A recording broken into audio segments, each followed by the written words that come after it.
mic. Spicy mic. Let's fade on in. Oh, that's some Doom sounds, all right. It's definitely there. How's that sound on the stream? We were having some trouble last time. Yeah, good Doom's a little loud, but other than that.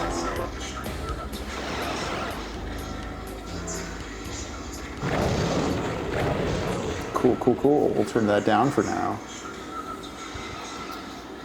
Hi, welcome to the tech test for techno poverty. I guess we shouldn't have started, but whatever. I'm Henry. I'm Jacob. And we're in hell. We were just curious boys playing games, reading our books.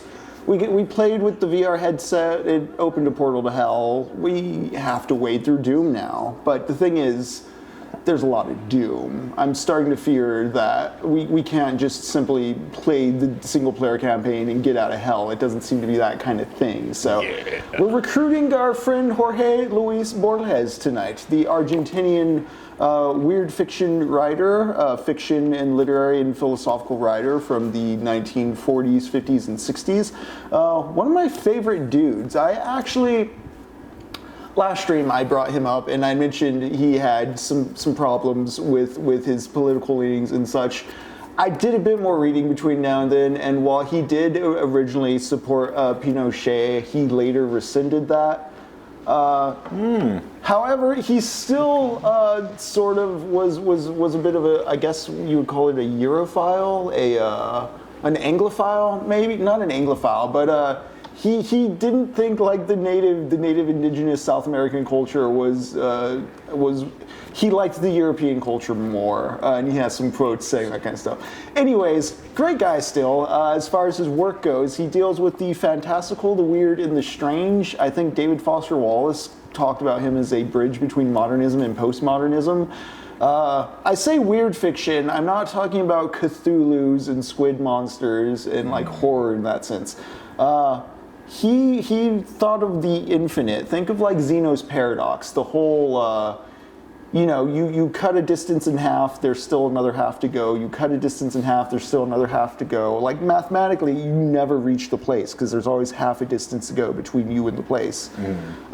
Stuff like that, where the math and logic we use to define the world stops making sense or being compatible with the actual world. Think of like the ship of Theseus. Questions of like, what if you keep replacing parts, man? At what point is the original no longer the original?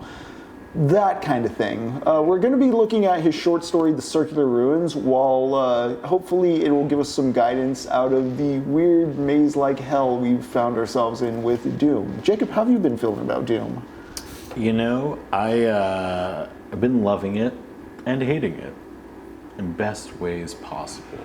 I have forgotten how much fun it is to kill very little pixels. Like, I think also last time was the first time I realized that all of the characters were made in clay originally and then pixelated, and that has definitely been piquing my interest. Yeah, little populated monsters on our dungeon crawl. I'm excited to see where we go. It does feel very dungeon-like too. We've been talking about like navigating our new apartment complex in terms of like figuring out the lay of the land in a Doom level. Yeah, where things are. We should make it a Doom level though. I'm gonna take this hat off. There we go. Now I feel like a little human again. I'm seeing a very like red kilobytes per second. Dang. This guy seems to be doing all right. Yeah, all right. Well, let's hope. We're going to be doing the local multiplayer cooperative. Last time we played, we had completed the first chapter of The Ultimate Doom, Knee Deep in the Dead. Tonight we're going to be taking on the Shores of Hell. Might pump that up too much. Yeah, let's adjust that. Forgot how pale I am in the white shirt I'm wearing. I'll change that. And ready and firing.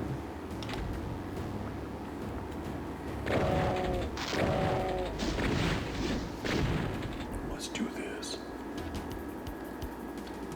Oh, you know what? Let's adjust this a bit.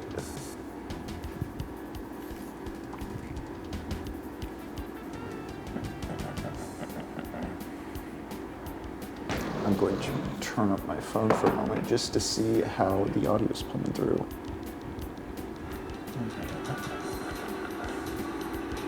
Yeah. I'm going to turn up my phone for a moment just to see how the audio is coming through. Decorative nugs, it is Doom. Yeah. It's so much Doom. What up, Kruger Nugs?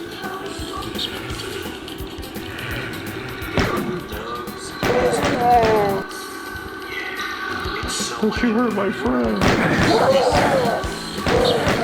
Alright, I'm optioning sound right now.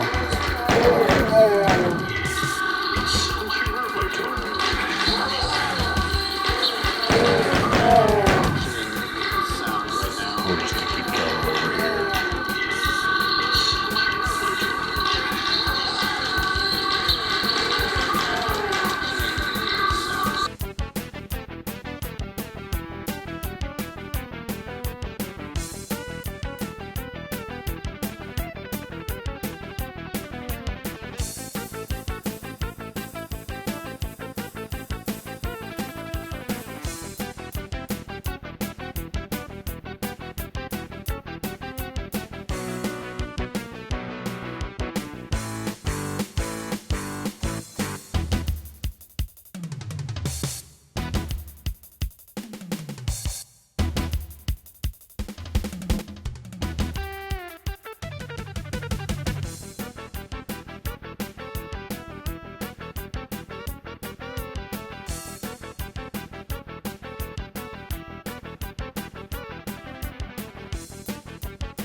All right, we are back on the hot mic. Sorry, I was just running the channels. I'm a little paranoid since last time we were playing with a bit of a messy metronome sound for too much of the chat.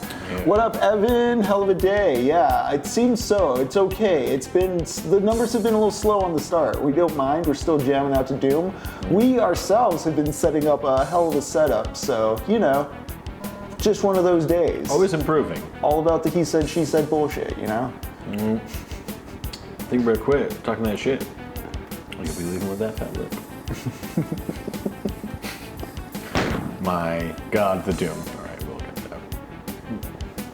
So we're here at the shores of hell. Last we left off, we hit navigated the purple space, only to find ourselves in the green space at the end. So now we're navigating the Lost Demo space. Yeah. The happiest death metal you've ever heard. Yeah. That is something, all right, we got the blue key card. That is something I would like to talk about though, Josh, because while I'm a fan of Doom 2016, and I know I sound harsh on Eternal and the newer games, I think the soundtrack's too industrial. It's too thick. It doesn't have the kind of harmonies and melodies and sort of fun, upbeat thrash metal, speed metal beat to it. It's a bit too industrial.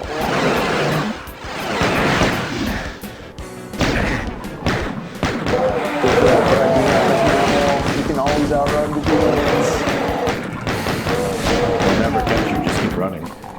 No, we didn't really do a proper intro, but as we're playing here in Hell, I'd just like to welcome everybody once again to Techno Poverty. I am Henry. And I'm Jacob. And yeah, we're blasting our way through Hell. We're reading through stories of navigation in weird spaces and considerations of self-isolation, self-destruction, and the weird mind spaces we put ourselves in when we consider what we're doing as being in Hell. Game's a little loud. Game's a little loud, eh? There we go. It was a little loud on our end too. I just turned our headphones How's down. that sounding? Dare you say hella loud? You dare say it. Hella loud. Yes, please. Do dare to say hell aloud. Special effects were specifically loud. We gotta know we're murdering people. Was Doom before Mortal Kombat as far as games that scared people? Was Doom the first game that scared people? Man, maybe. Oof. There's something to what Doom stirs up in to be frightened by Doom is a reflection of kind of your immaturity as a person. Just like, but there's a demon. Yeah, it's very funny how it reverberates in that way, like, oh, the demonic, in quite a literal sense. Oh, apparently the sound effects are still too loud.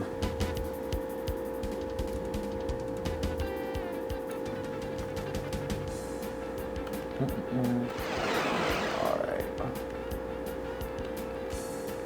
Oh, there's a red door and a blue door. Hell is full of doors and colors. And pinkies. Yeah. Now repeat everything you just said. Well, we're gonna have to play that straight. Dancing Queen. We just were reciting Dancing 17. Queen. Sweet. On tambourine. Oh yeah. Oh, there we go.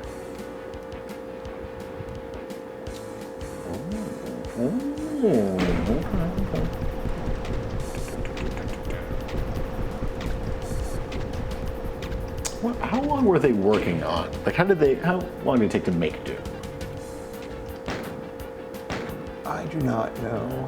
But, can we just open up this portal? Oh. Whoa. Go forward, I don't want to kill you. Thank you, I appreciate that. I also don't want you to kill me. Friends don't telefrag. Friends, oh, we're here.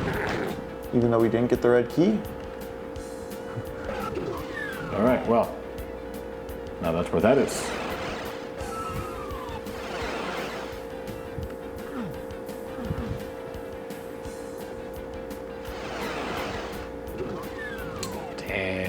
Curly Nugs used to play this across their parents' phone line with a buddy from school.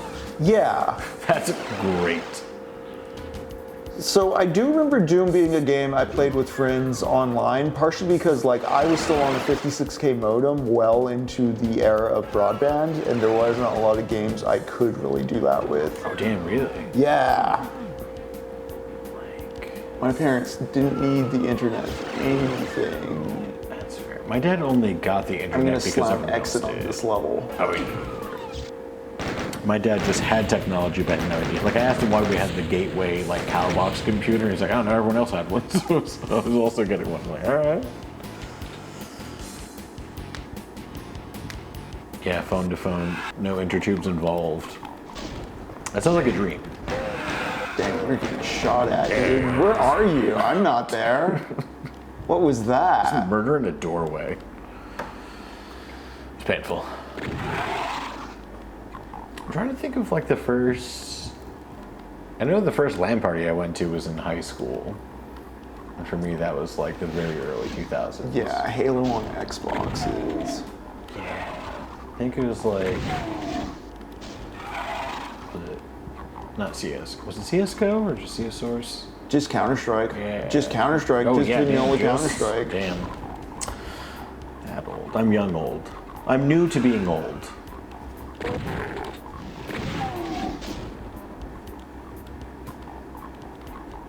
If you pull the trigger, you respawn. Sure, I was just reading. FInk. That's it. Out of here. It's very funny. I had a lot of fun bouncing around. I felt very strong in Doom Eternal. And this is very bad.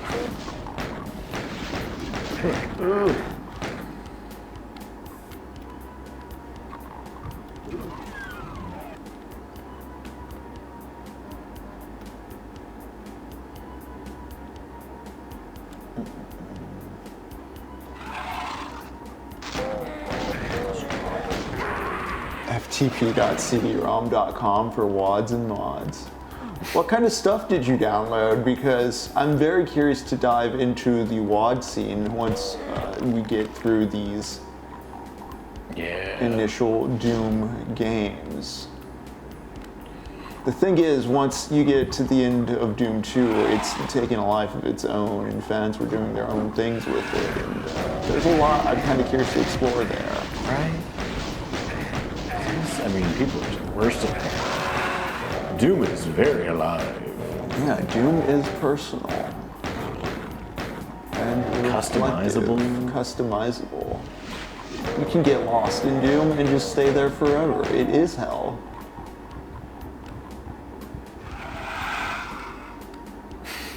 You're downloading sound packs and doing Where Are My Pants? That sounds pretty great. Yeah, I remember getting like some of the there's like a true 3D mod you can get as well. Damn. And it replaces all the sprites with real basic polygon models. It's pretty fun. That's pretty sweet. I know a lot of people are fans of Brutal Doom. I'm pretty big on Skull Tag stuff. I think I've played Brutal Doom. Oh, that's you. There's like the voxel Doom as well that they've been playing around with. Yeah. Also, Ray Trace Doom is interesting. There's also a total conversion of Castlevania 1 in the Doom engine. So you're playing up to Dracula. You gotta fight Dracula in Doom. That's pretty great.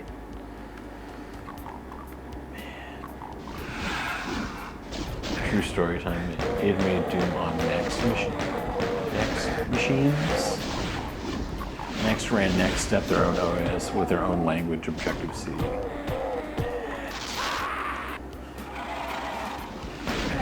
Yeah, and so Doom's also like That's insane.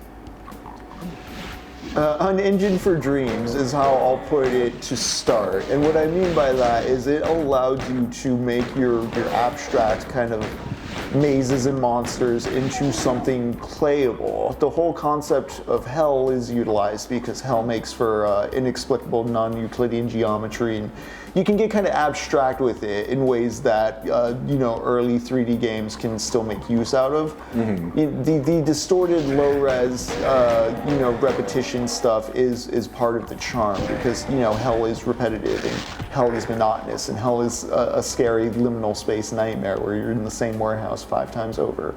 I hate this warehouse. But then you can make your own nightmares and share them in Doom. That is true. You can share these horrible, lucid nightmares with others. And you're making spaces, or the illusion of spaces. You're talking in a language, which is, Doom WADs, Doom level craft, stage design. We talk about video games as vocabulary. If you make a good level, you're having a conversation with the player. And Doom's was the first Sims. Yeah, Doom provided that kind of flexibility to players for the first time, and PC people for the first time. You get this game engine. You can make your high school in it. You can, make your neighborhood, make a fantasy land, make your whole D&D campaign with guns. Oh, that's But yeah, so it's this kind of shared hallucinatory space, but it's not like hallucinatory. You can actually make and share your hallucinations with Doom. Yeah. Which is why I'm tying in Jorge Luis Borges to all this. Jorge Luis Borges. Apologies on my enunciation sometimes throughout this conversation. It's going to be all over the place.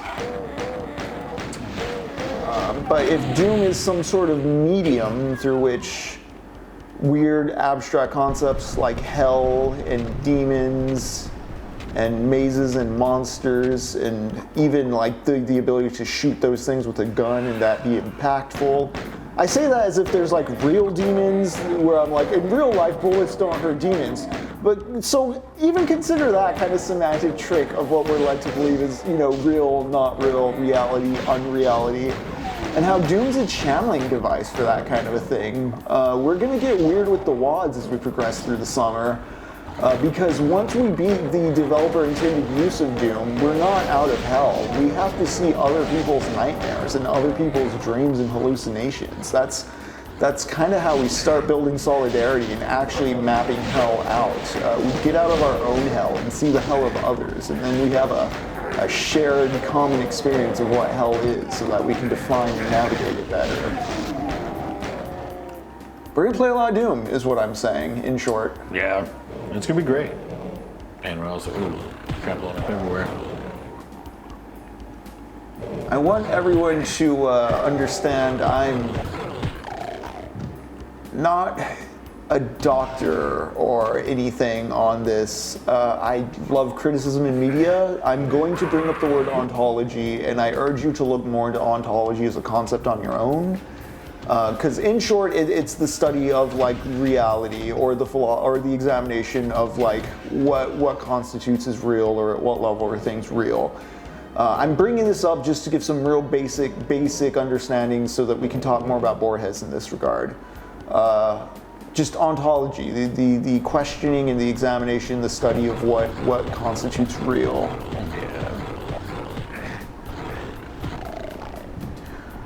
We're going to do a lot of movies for hell, Evan, honestly.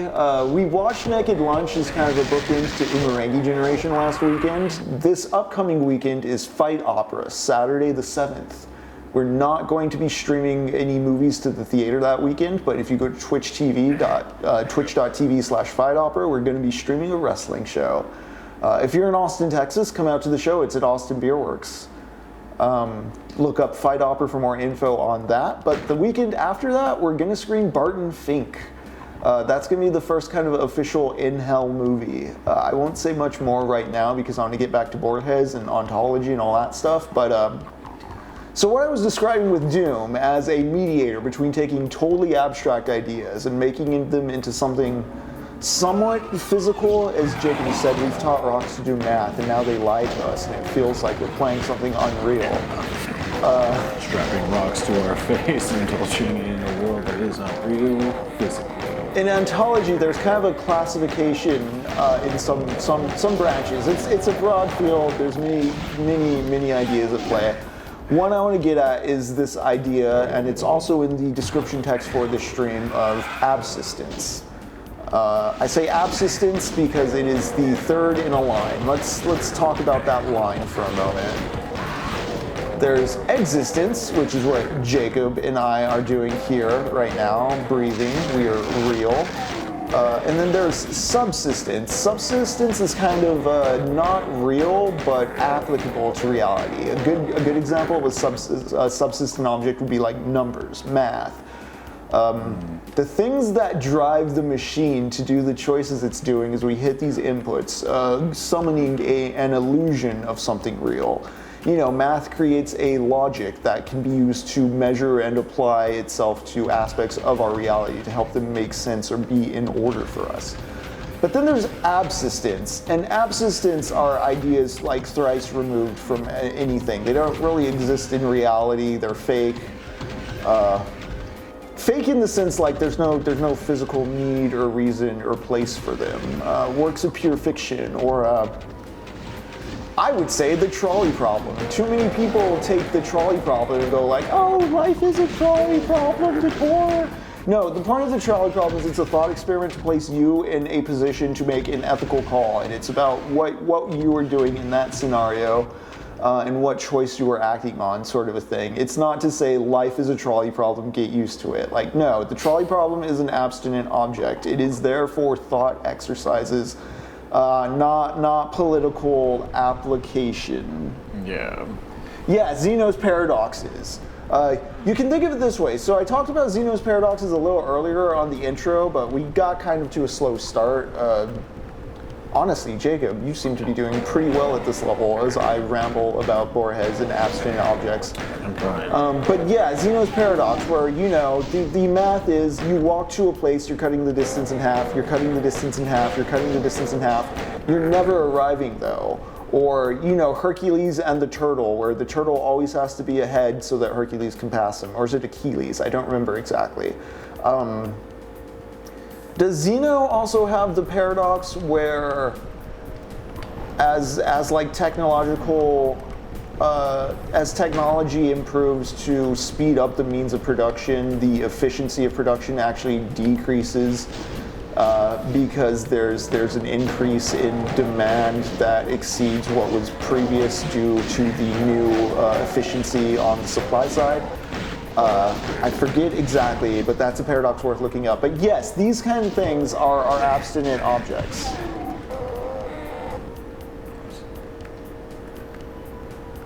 And so Doom as an engine takes people's abstinent ideas and turns them somewhat subsistent, I'd say, in interesting ways. And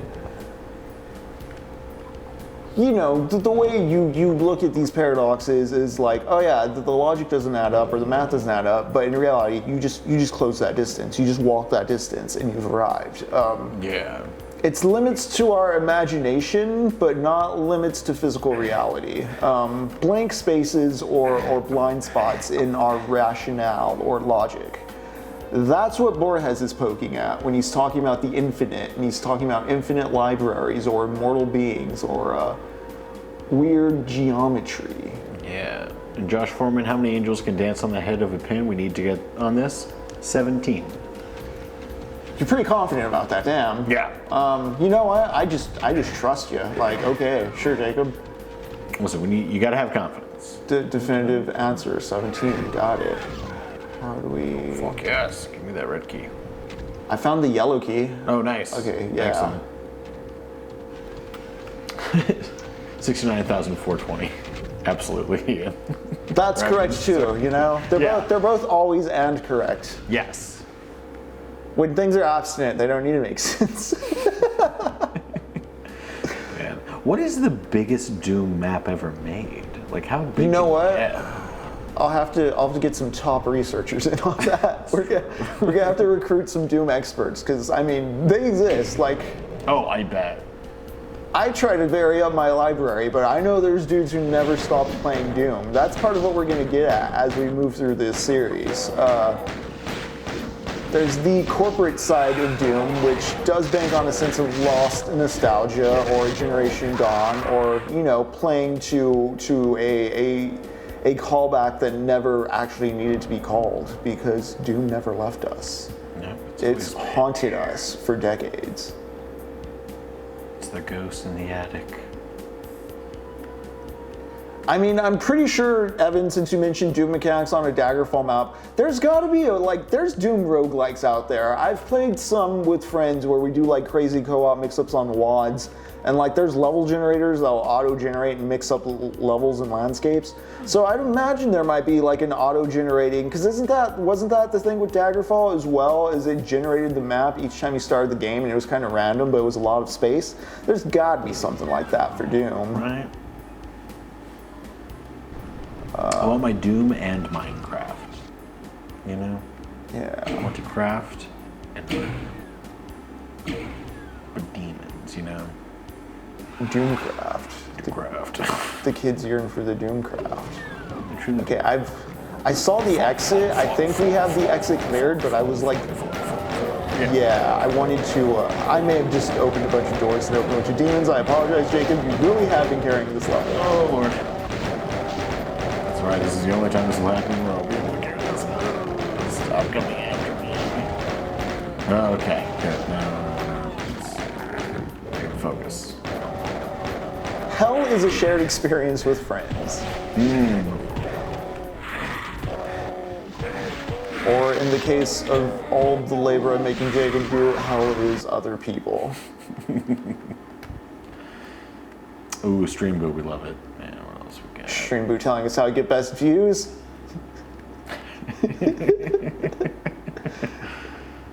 Gotta know how to get the best views. Ooh, original No Man's Sky.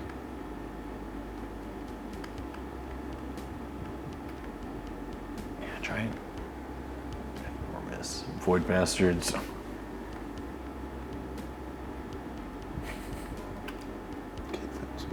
Oh, Lord.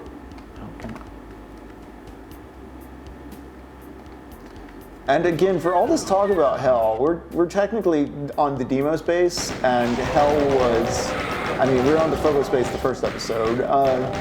You know, you don't go straight to hell in Doom 1. I feel that's one of the pop culture misperceptions about it. There's more story and intercutscene, even in this old one, than what's given credit in the new Doom, where they tried to simplify it to a nostalgic smash and grab, when the reality is that was more like, it's like the vibes it was giving off versus what it was. Yeah, there was that comic from the early 90s that just has the insane, you have huge guts, I must, destroy, etc.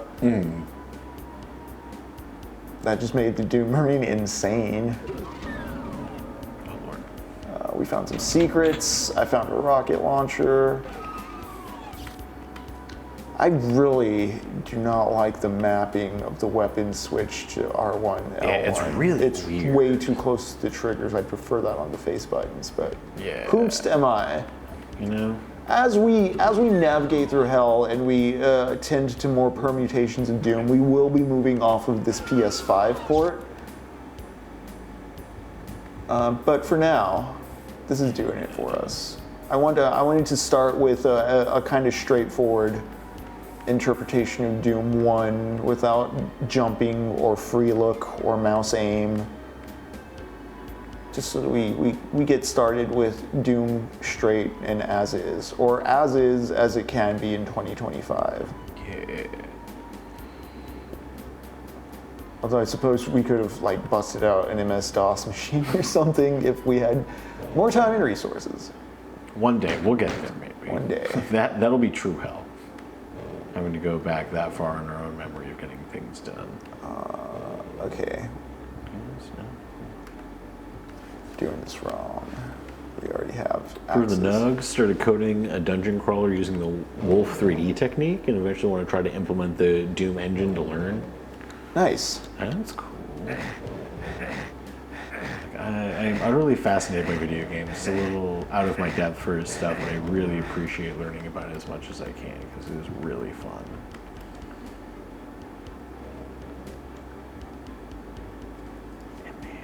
If you see the exit, feel free to pull it.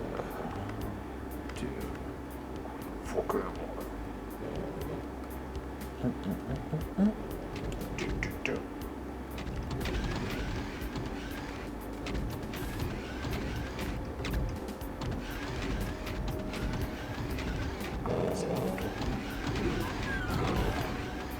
Alright, cool.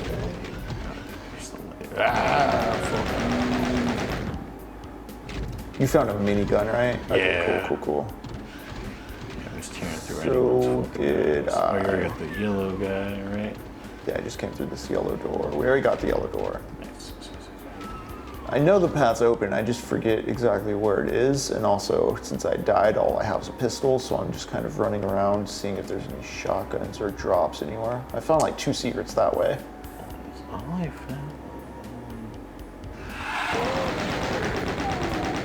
Fucking guys. Give me that. Blasting demons. So then, it's like a bonus area. Oh yeah, and then over here, no. So I have like shotgun shells, and now I need a shotgun for the shells.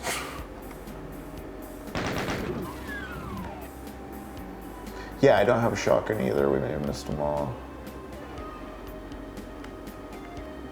Okay, I keep going north instead. Oh, shotgun, hell yes. Nice. Yeah, I'm probably too far north. So what is this guy? Oh, you know what? There's a door over here we haven't investigated. Okay, there's the red key. Haven't gone through this blue door. Maybe it wasn't. Maybe it was just a plasma gun that I got. But either way, Key. destroy these nerds.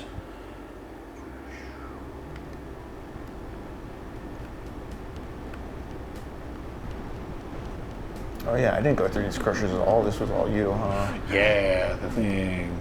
Scary. Okay, here's the exit. Let's go. Let's do it. Y'all ammoed up? You Actually, what? Okay, I see you. Do you see me? Oh yeah. The exit's in the southwest corner. Southwest corner. Yeah, I'm going where you're going to see if there's any drop shotguns or anything like that. Oh yeah, because I haven't been over here at all. Yeah, I was like, I didn't even fucking. And we are finding secrets. I really like finding secrets in this game. It's very gratifying. Whoa, Whoa. The terror. Oh, Here. You come out first. Right. Jump scares, and there is friendly fire in this version. Yeah. Trigger happy.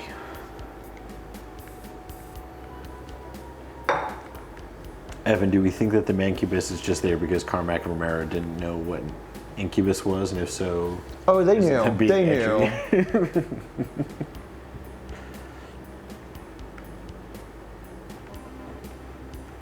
They wanted to know. All right, now I need a shotgun because I picked up some shotgun shells. Right? Are there any more? Are we getting torches over here? Show me your doors. All right, I'm gonna hit this exit. Yeah, let's do it. Done with the containment area. Let's...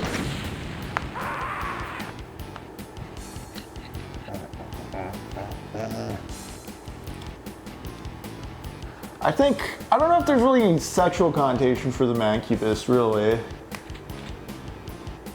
It's just got those two big blasters. All right. It's got like a giant floating testicle.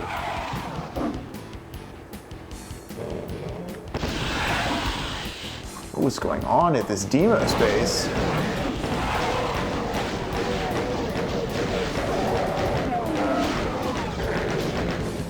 Wow. Yeah. Jesus. Oh yeah, we're playing Doom, right?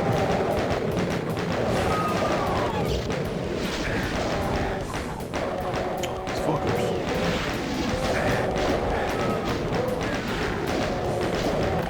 Hold on, Gig. I'll be reading some literature this session in a moment. I swear. we just got a lot of the undead to deal with. You know how it is. You want to read a book, but just the hell you carry with you is just weighing heavy on you. All the sins are manifesting as monsters. You got to really manage throughout the day. You can't just stop and read the book because there's ants and cacodemons now, eh? Cacodemons and pinkies just mawing at you. You want to read Borges, but you got to shoot things. It's the struggle of every day.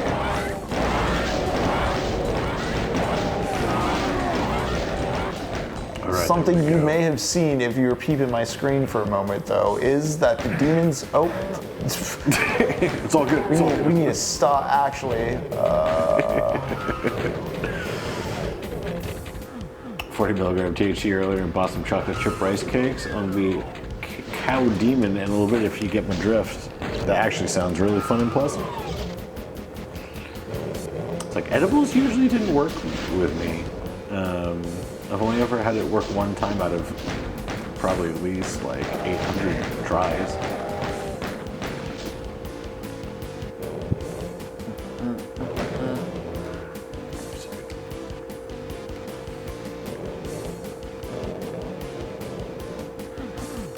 All right, there's the blue door. There's the blue door. The blue door. He's got dreams. Swear.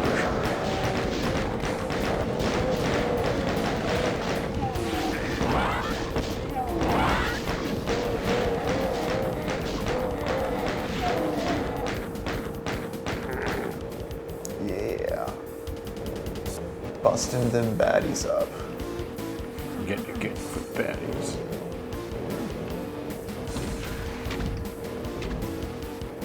Another thing that's great about Borges is, as I said, he's Argentinian, and he started at a young age translating novels into Spanish. I think when he was 10, there was a work of Oscar Wilde he translated that was like a huge hit.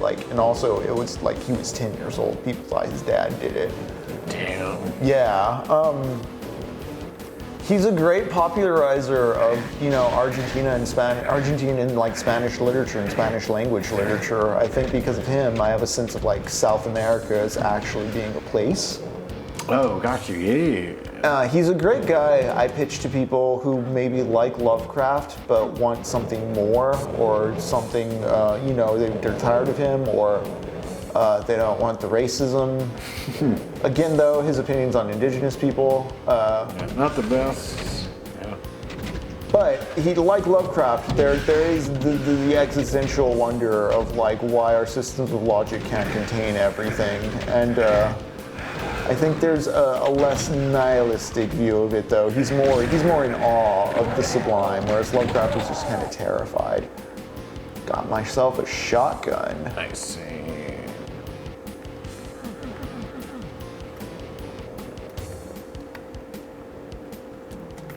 He did believe in democracy after not believing in it for a little. Again, the aforementioned Pinochet support.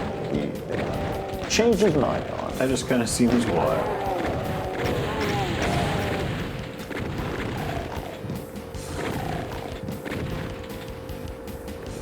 Nice, you're a trophy, Henry. Lovecraft was a scary Will Leggy. Oh, poor guy. That's my frustration with his actual stories. He runs away too often from his own stuff. I like At the Mountains of Madness because it's one of the few times he tries to actually like say clearly what his mythology and such is without just being like, there was a monster, it was scary, the end. Yes, and then I was too crazy to talk about it any further. Yeah. Imagine, if you will, there's something scary. Yeah, although the color out of space is probably his best take on that in particular, where like a dude goes to a house, sees something scary and runs away. People really like that adaptation with Nicolas Cage, and I remember being really underwhelmed by it in theaters. I barely remember it. I really liked, oh man, it was the one, it was made by the Lovecraft Society, the black and white stuff. Yes. Yeah, that stuff's fun. The Cthulhu one they also did, what was it? Something in the Dark? Haunter in the Dark, or Whisper in the Darkness? Yeah, Whisper in the Darkness. Is Whisper in the Darkness, there's like a 60s or 70s movie, like a Technicolor Lovecraft movie that's pretty fun. I can't remember if it's Whisper in the Darkness or not. Interesting, like I would definitely be interested in checking that out, but we got the blue key card as well. Oh, nice, okay. So where am I going? I'm just bouncing around. There's also a shotgun altar if you need a shotgun. Yeah, oh yeah, I grabbed when I saw you steal. I was like, hell yeah.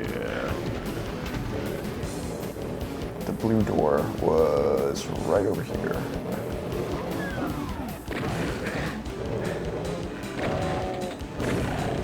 It is funny to me how for all the talk we have of abstinent objects in Borges, in Doom, the map's pretty reliable. I see that you're really getting into the use of the map. I was using it the other level. It's really fun to bounce around. In Borges stories, it's the thing where it's like, well, the map says one thing, but then the territory is completely different. What does that mean? Those dissonances in the ways we measure things and perceive things. In the same way, I know making a door in the Doom engine's pretty convoluted. I'm curious as we get into WADs what creative ways people get into just conveying that. Yeah. I want to see other tongues speak Doom.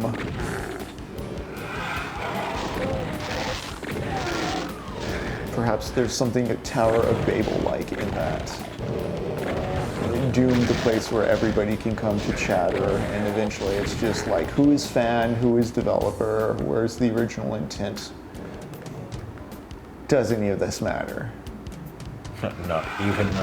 You can hang out in this zone forever. Something you'll notice in a lot of what I put on the reading list for the Doom stuff does deal with this concept of zones and navigating zones and spaces that might be subsistent spaces. They're hallucinations and dreams and kind of shared conversations.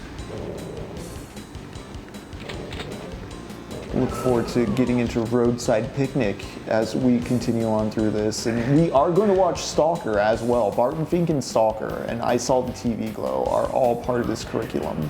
Found the exit. You ready to go? Let's go for it. Let me see, I have a shotgun and a pistol.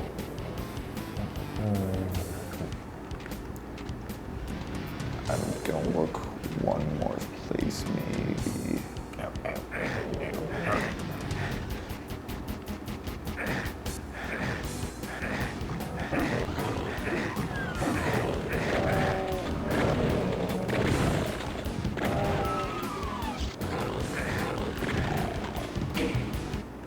Oh shit. Nice. No. I found some stuff, but I was like in a bit of a tight spot, so keep going on that. We beat the refinery. Hell yes. Bloodborne was a pretty big advantage in having visuals and music and stuff. You know, I don't think I've played Bloodborne. I've seen other people play Bloodborne. Yeah, I've played Bloodborne pretty extensively. Yeah. What's going on in the chat? I'm gonna let Jacob roam the level while I catch up with folks in the chat. We got going on.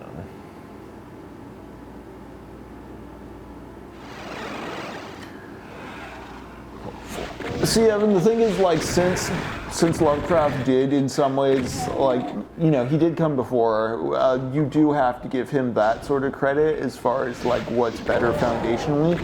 But Bloodborne is the essence of a particular kind of horror that I think Lovecraft wouldn't have been able to come to the same conclusion on, just because, I mean, it's made in the present, it has foreknowledge. I think a lot of Lovecraft's anxieties, I wish he lived a little longer. I would like to see his reaction to the nuclear bomb and the atomic age. I think that really may have changed an outlook on his understanding of man's capacity for violence, extreme horror.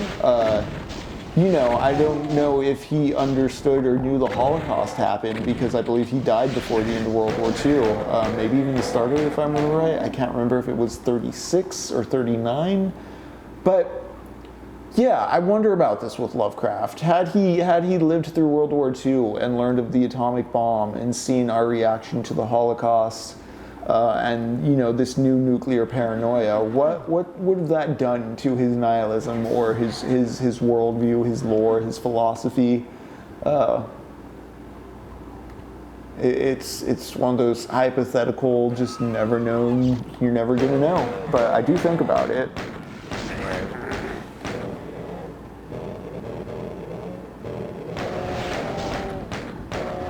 Yeah, it is hard to compare. Like, the thing that's tough is, like, so I like Sekiro, I like Elden Ring, I like Bloodborne, I like the Souls games. Elden Ring I like more than... Elden Ring's my favorite of the Souls games. I don't consider Sekiro a Souls game. Bloodborne's almost not a Souls game, but it still is. You know, Josh? To talk of abstinent opinions that make no sense or are completely abstract, and I'm just kind of hoping and wishing you get the implication. Yeah, Evan, actually I was about to bring that up. I think Godzilla in a lot of ways is an interesting take on our capacity to, or at least the Japanese culture's capacity to take what happened to them and make it into some kind of something. As far as monsters go, and our capacity to imagine monsters. You know, Cthulhu would shrivel in the face of Godzilla just because Godzilla is both a metaphorical thing and a literal thing is more powerful. That's right, kids, I'm saying it right now. Godzilla clears Cthulhu in any fight, any time. I'm talking Showa era Godzilla, the first Godzilla. I'm not talking about Shin Godzilla. Shin Godzilla would walk all over the entire Lovecraft cosmology. I would love to see that anime adaptation of Ghidorah, who's like a trans-dimensional object more than a kaiju, that just mobs anything Lovecraft could come up with. But even in making Godzilla something approachable, more so than just always distant and horrific, it implies some interesting stuff that I don't think Lovecraft was accounting for or could foresee.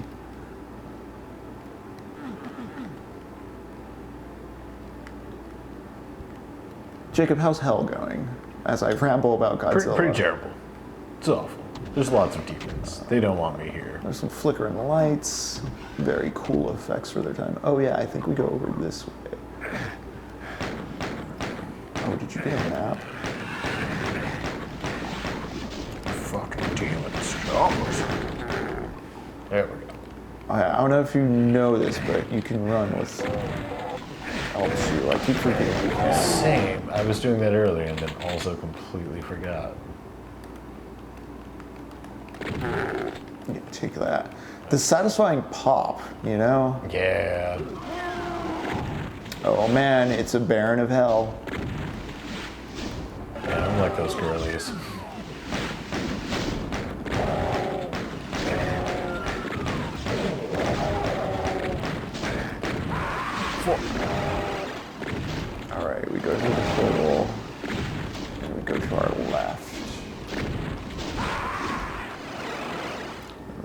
be a baron around here.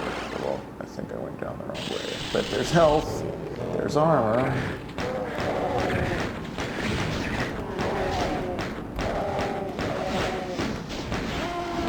Give me that shotgun. Yeah.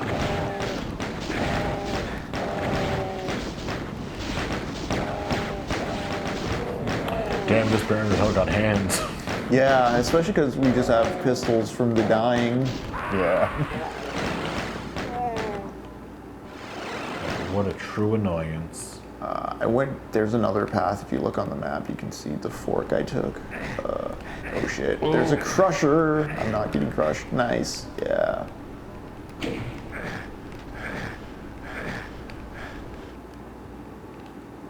Alright, I'm going back towards that baron because I believe he's on the critical path. Actually, did I not go down this way? What's down this way? Ooh, I found a secret. Okay, now I'm going back to the baron. Because he's on a critical path. Secret. Oh, damn, there's a... Don't shoot me, don't shoot me, don't shoot me. Okay. I was like, ow. There we go, alright. That's me, I'm Freddy Krueger. Oh wait, you're Freddy Krueger also. I don't know why I'm saying Freddy Krueger. Freddy Krueger's like, that's not his thing. That's not his thing at all. Why? Because I'm trying to be a nightmare, I guess. Like I'm a creep? I'm creeping. So oh hey, the blue key card. Right. Cool.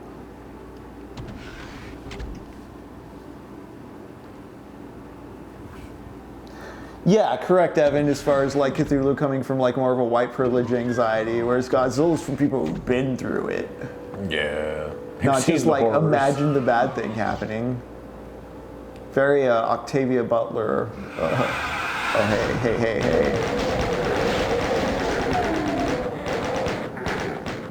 All right.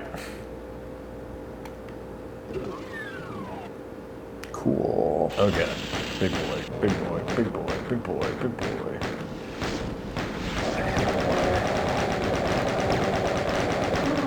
Yeah. Nice. We got him. You get that stuff. It's like an ammo pack. Do you have other guns? Nah, just okay. This guy. My trusty pistol. Oh, I forgot they also updated Doom 3 for VR. I've been intrigued because I never played that one. Or I played that game back in the day, but I never beat it. Oh no. There we go.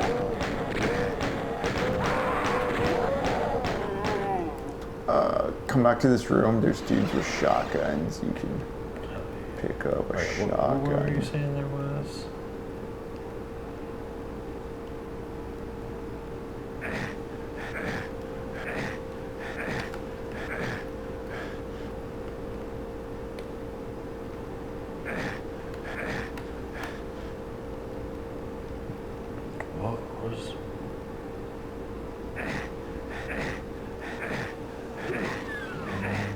Opens the yellow door. Oh yeah, if you look up where I am on the map, I'm right in front of the yellow door, and I'm right by some shotguns. I'm more north of you. Gotcha, yeah. Yeah, go there, and then go straight ahead. Yeah. Other way.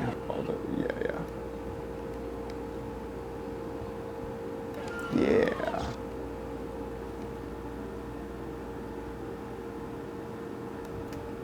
Yeah. Why were you looking up a cameo from Kevin Smith? But $700, dang. That's Kevin a lot. Smith's got a whole new network of fans and lore that I just haven't checked in on since like 2013. Right, like I appreciate it, but damn. I remember Smodcast when it was first starting, but yeah, oh man. Whoa.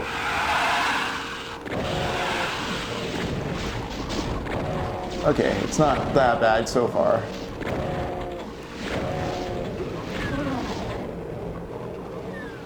That's bring me down towards where you're at as well, but it's just not.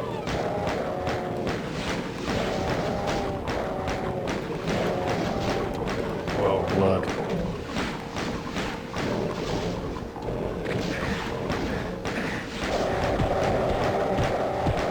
Yes. Doesn't fucking know what to do.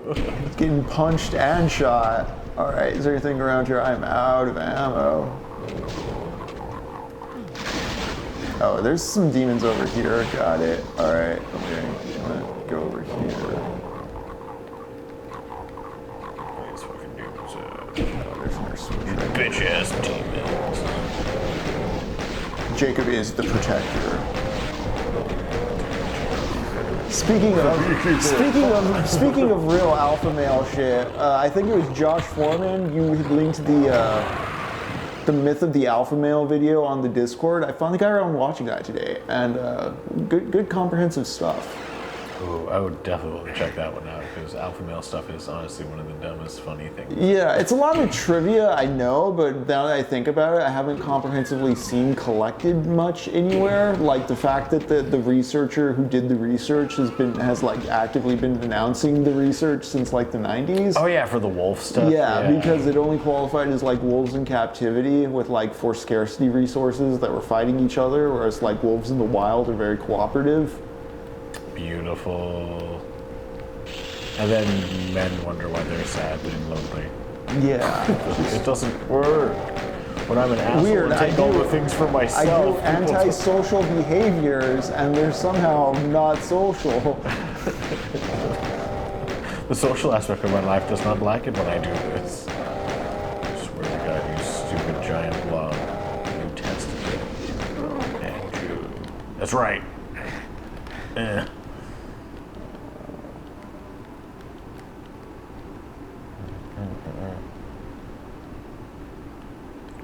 Oh, this is where I was earlier. No, this is not the critical path. This is this door here. The red room. Give me things. Got the things. All right. There's still shotguns over here. Yeah, there's still shotguns over here. Ah, damn, fell. All right, that's all right. And then I went over here. I fell down that hole. Got destroyed. Let's not do that. Let's keep circling. Investigating. Yes. Hey,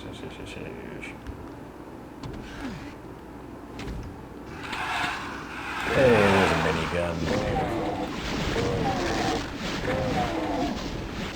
There's a bunch of imps down here.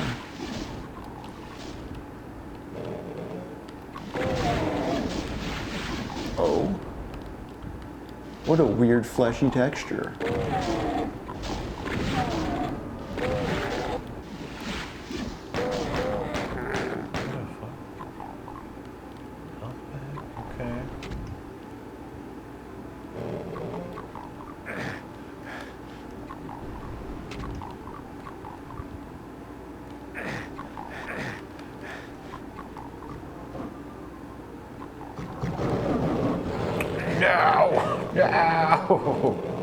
What happened? Just a bunch of demons. A bunch of demons. I didn't have my fucking minigun out. Yeah. You sons of bitches! Oh fucking! I won't kill you. I'll die. I didn't want to grab the rocket launcher because if I fired it, the damage would have killed me. But okay. We're both at the start again, ain't we? Yeah. You fucking. Oh my god! I hate all of you demons. Oh, there's just some pinkies loose now too, eh? Yeah, they're just being pricks. I'm just running by that. I'm just gonna avoid that mess. No, give me all your free shit. I'm stealing your shit, you assholes.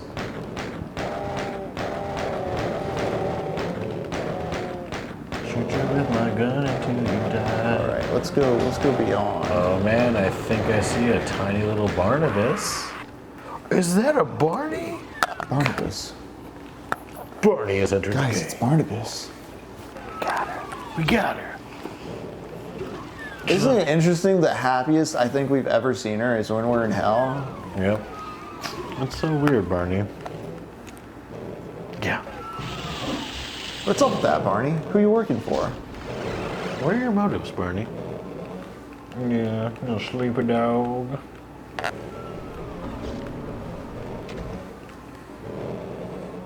Barney is compelled by demons. This is for sure.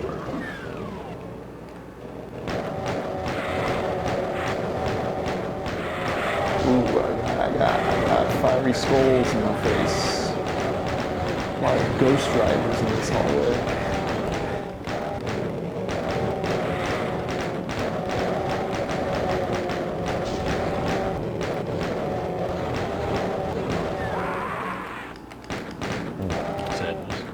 Sadness.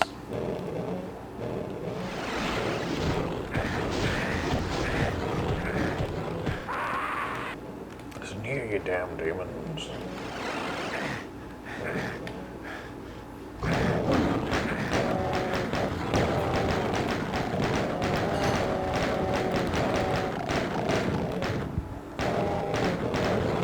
Well, I see that there's pinkies everywhere.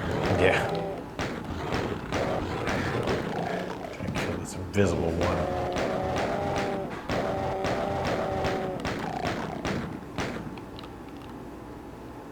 Okay, I'm gonna drop down to the rocket launcher zone again.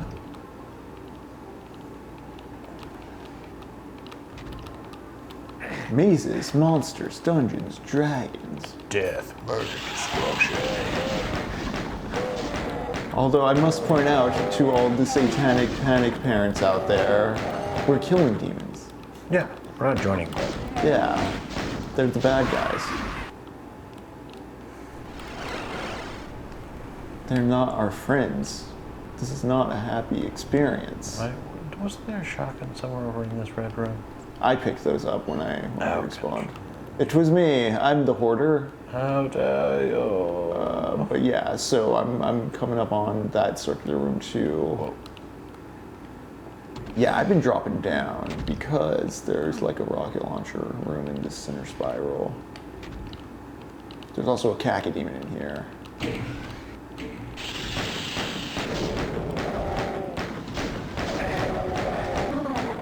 Finally. Death, murder, destruction. And I just triggered something by stepping on this panel and grabbing this rocket launcher.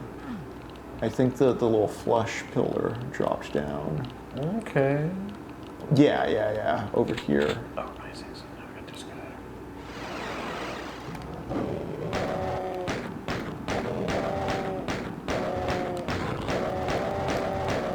There's a portal. Go around. Keep going. Yeah, right there. Yeah, through there. And I'm right here. Oh, that's horrifying. Yeah, I just had to fight that pinky. Okay. I wonder whose faces those are. So like, there's the exit right there.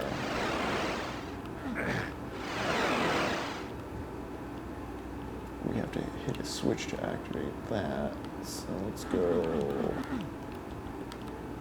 How do we go back up? How do we get out of here? Rishi's kids. How do we reach the kids? Oh, did you just lower something? Yeah, it did something. Oh, that's for the elevator. Okay, boom, boom, boom. Jacob, you learned how to operate the elevator. I did. I'm a big boy. Cool. Right. Oh no.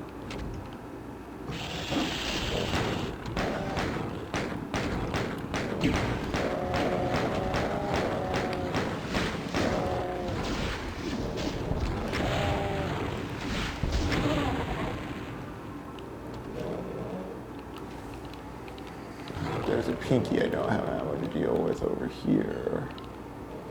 Anything else? Or is that the critical path? I think that's the critical path. Yes. Just gonna zoom by each other. Yeah, the Doom guy runs like 500 miles an hour. Okay, there's a pinky over here. I request you bullet it. Cool. Hell yeah. Hey, it was right at the end. Nice. Excellent. Oh, crap. That's all I have for those. Nope. Yeah, I'm out of ammo. I'm just gonna run down this hall. Let's fucking run for it. Yeah, I'm just gonna book it until I find the key. No, it's not over here. It's not over here. Not over here.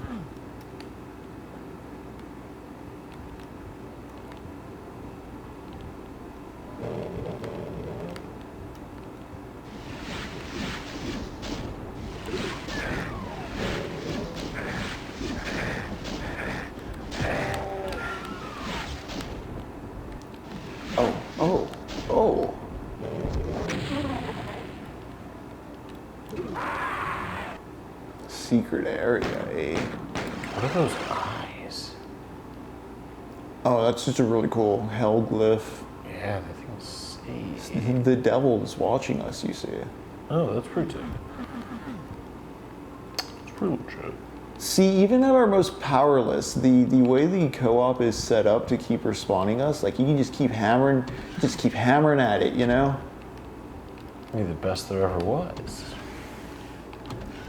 Very, very. How many Marines died on this mission to hell, you know? Or is the Marine dying over and over again part of the ploy? Quite possible. Also, look at that fucking mural. That's cool. Okay, I just opened this up.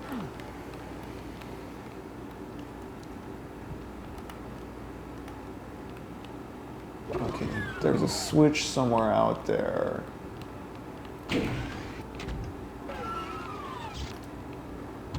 Yeah, you keep exploring, because like there's a switch somewhere out there that raises the bridge to the exit in the lava room we were both looking at. Oh. I see.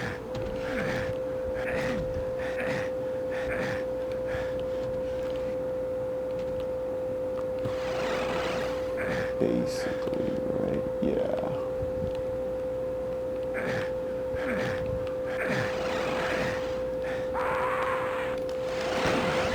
So that sends you back.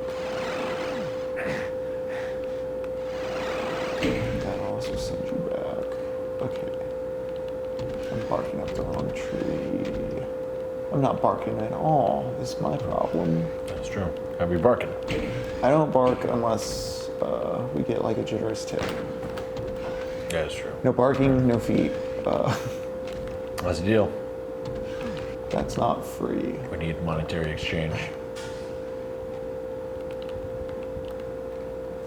I want to get to the Borges, but I also really want to figure out what's up with this map, because it's like one specific switch.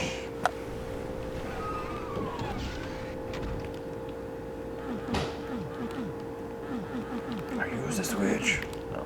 I know we don't have the red keys. There's something back over this way we just missed. At least I missed. Yeah. Actually, Jacob, you're in a whole other zone than me. Is there a red did door this spot anywhere? earlier? Okay, so that's where the acid was. Is this bitch? No, this is the entrance. Oh, I wonder if. Okay. Come on.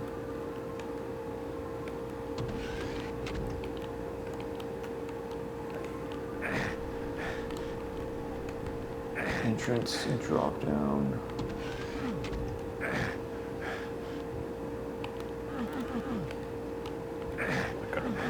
I straight up haven't explored over here.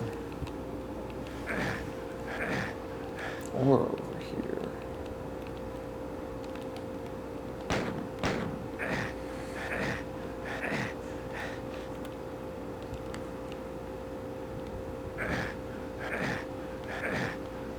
Oh, that's just, I'm gonna die. Definitely don't do that. As best you can.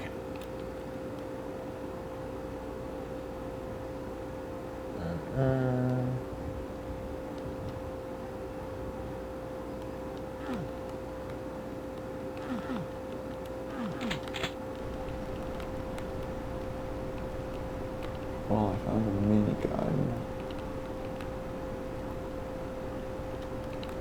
Wasn't that just great?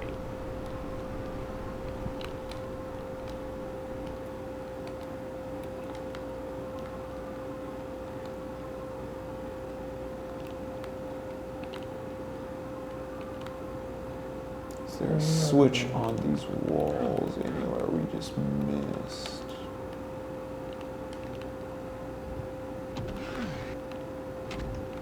Or a switch in that room we just simply missed?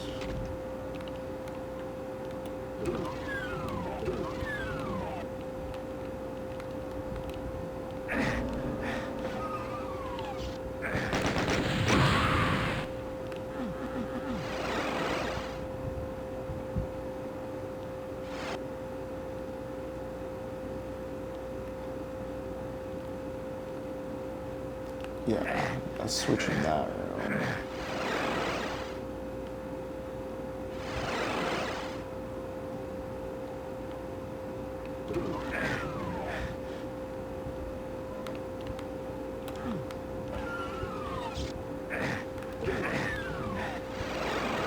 Nearly there.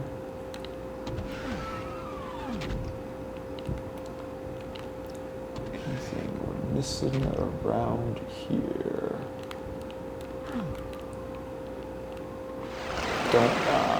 Oh no, sorry. Didn't realize how close behind I was.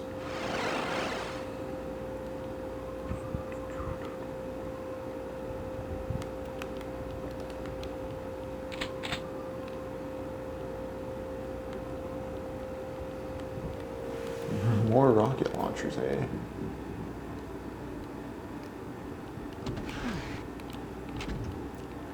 Down we go. Through we go.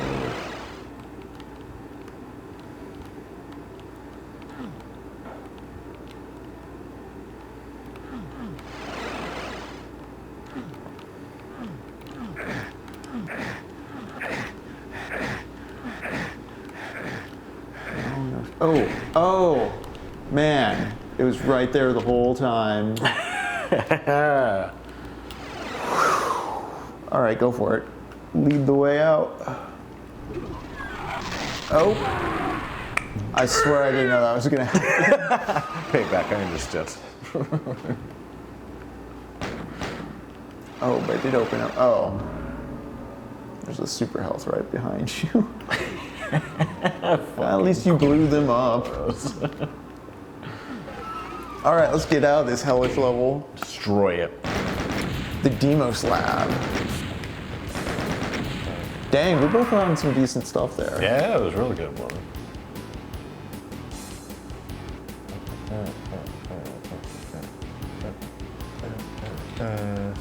Up next, the command center. Nice.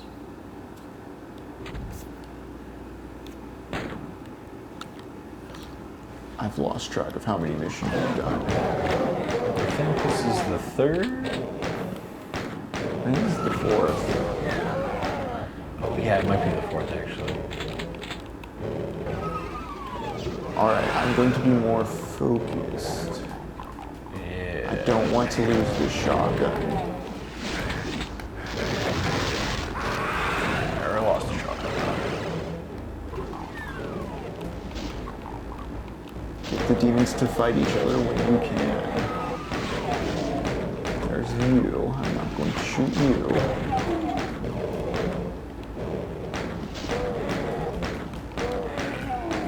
Okay, cool. Oh. Another one.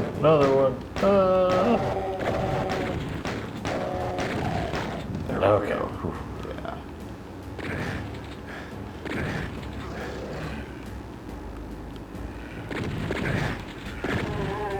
There's some shotgun guys up here if you want to get a shotgun. Where would you go?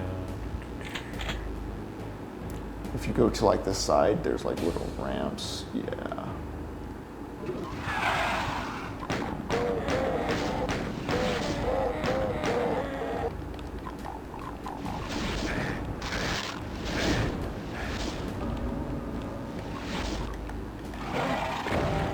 Oh man.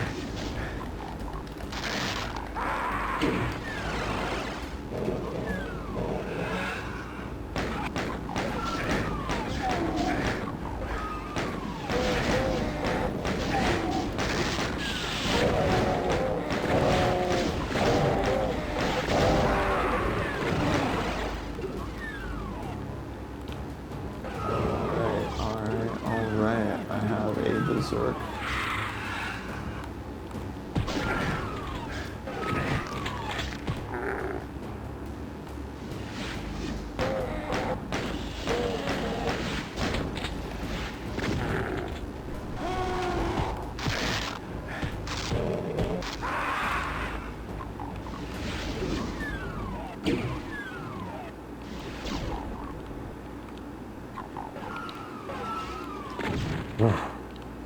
It's just me. There is a Baron going forward, just a heads up.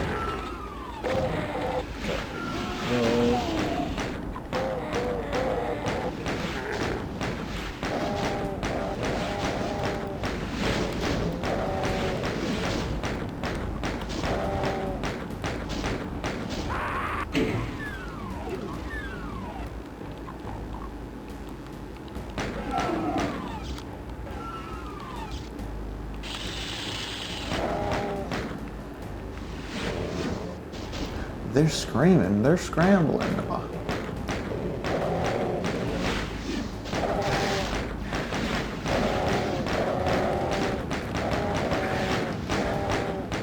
Yeah, this Baron's just kind of running all over the courtyard. He did.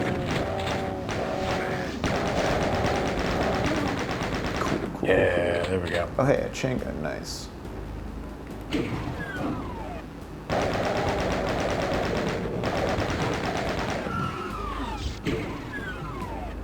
This is kind of an interesting progressive structure.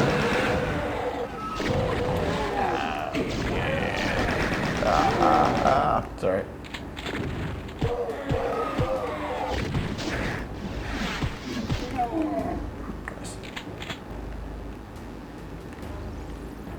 Got my shotgun in hand. Ooh, chainsaw. Nice. Hell yeah. Just like Evil Dead.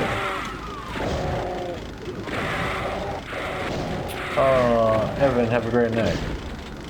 Good job being a good big brother. Hell yeah. Enjoy the evening.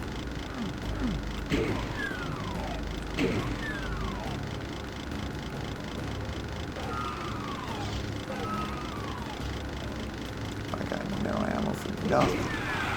Oh, I got some shotgun shells.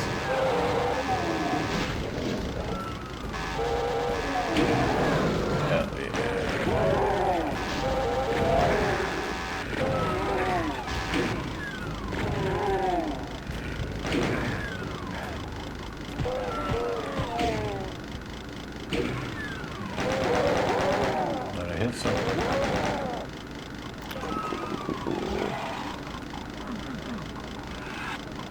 Haven't found any key cards, but we've mowed down a lot of dudes. There we go.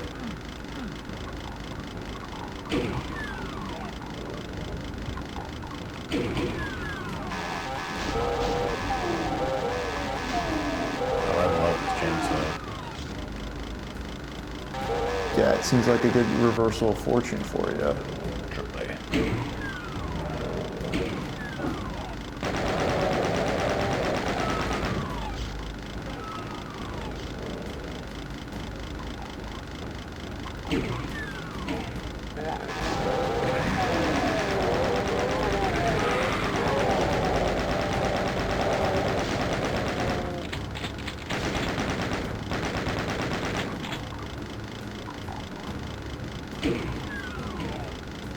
It's got a boatload of shotgun ammo. A whole boatload. All right.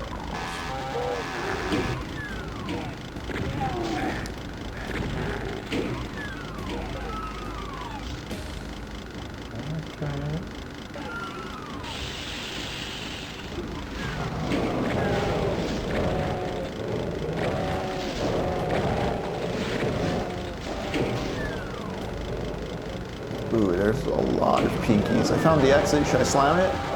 Just a second.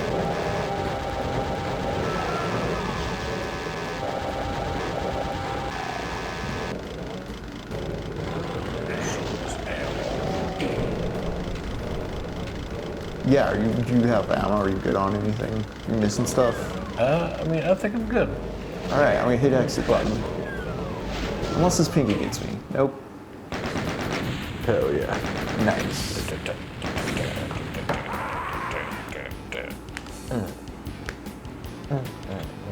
Halls of the Damned, eh? All right, all right. We'll damn these halls. Is it 6 or 7? I don't remember. But there's a rocket launcher to grab. Nice. Fuck around on this chainsaw. Yeah, you seem to be at home with that chainsaw. Oops. Yeah. Hell team assemble. Did we open something over? What? Oh no.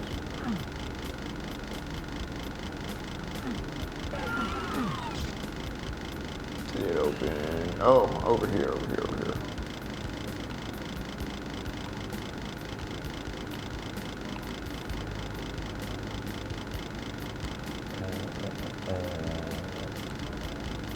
Nice.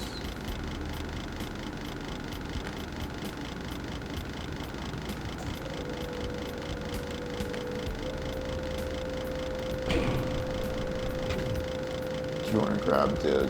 Oh yeah, appreciate it. Yeah. Get you some health. Where do we go?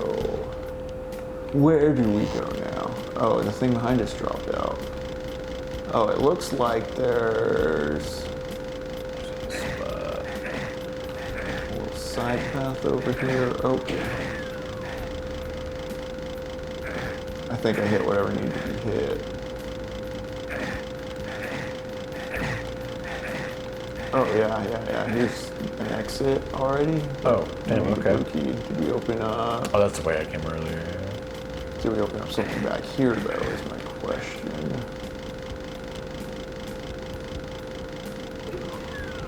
Don't think so. I think I'm backtracking for no reason. But we did open something up.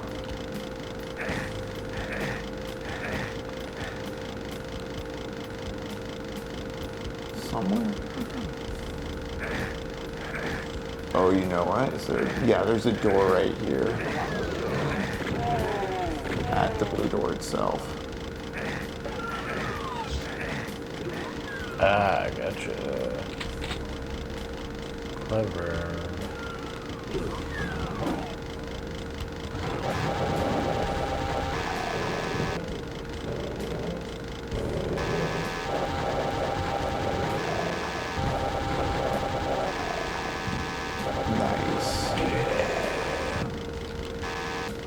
I'm the Rock in the movie Doom. Oh, hey, blue key card. Yay. I already got that key. Which, if I remember right, we do this, and yeah, there's a red door. Keep going. Keep digging. Keep mining. Did you pick up a shotgun? Yeah. Okay, cool. I assume because of your chainsaw and everything, you're able to just accrue ammo. Yeah, it's kind of great, honestly. Just like Doom 2016.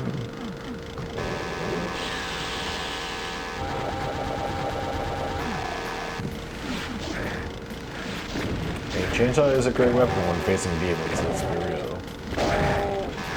Yeah, it's one of the actual weapons that works on them, unlike bullets. Yeah. God. Very real and field tested. Mm-hmm. I don't know how anyone else battles their demons, but... Jacob does it with a chainsaw. Goddamn right. But I always start the chainsaw on the ground. I don't want to chop off the dick. Speaking of demons, tune in for Shin Megami Tuesdays. Lux and I have, I think because we've been making pacts with demons and operating on the esoteric on our Tuesday streams, we've formed some sort of link with the current hell dimension that the Interspace engine has placed Jacob and I in. So Shin Megami Tuesdays will continue. We gotta navigate and... Oh, I thought that was Jacob for a moment. Because it's dark and it looks very marine-like. Here I am trying to hawk my wares. No. Talking Shin Megami Tuesdays. Trying to find a way to segue back into Borges, but also forgetting that this is the back half of Doom 1, which I've not played nearly as much as Doom 2. Yeah. It's like I really not. If I remember right, Doom 2, so Doom 2, in addition to adding monsters, there's some slight improvements in geography as far as being able to put things on top of each other, because I don't think you can do that in Doom 1. Yeah. I think I found the red key card. I did find the red key card. Oh, nice. Hell yeah.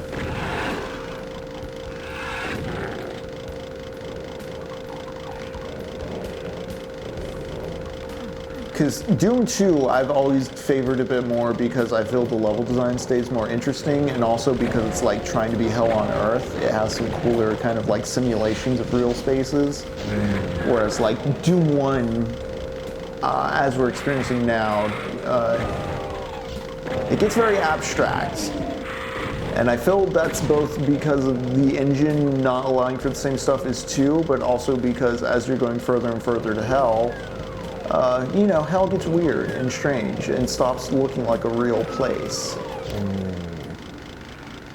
I do think Doom 1 crutches on that a little in its back 2 episodes, though. I kind of like the level considerations of Doom 2 better. When year did Doom 2 come out? 95, I want to say. Okay. All right, we need the yellow key. That's all we need. But we have the other 2 keys, so continue on. I think they're all going to be like in this convoluted maze space. Yeah, damn it! How'd you get back to that? It's right next to the blue door. Yeah, right that way. Yeah, this guy. Back through there. So it's over here. Yeah, there's always deeper you can dig in this little hole. Oh, here's another chainsaw. Over by the blue key card. Over by the blue key? Okay. Yeah, go right across, and there's a little door that opens.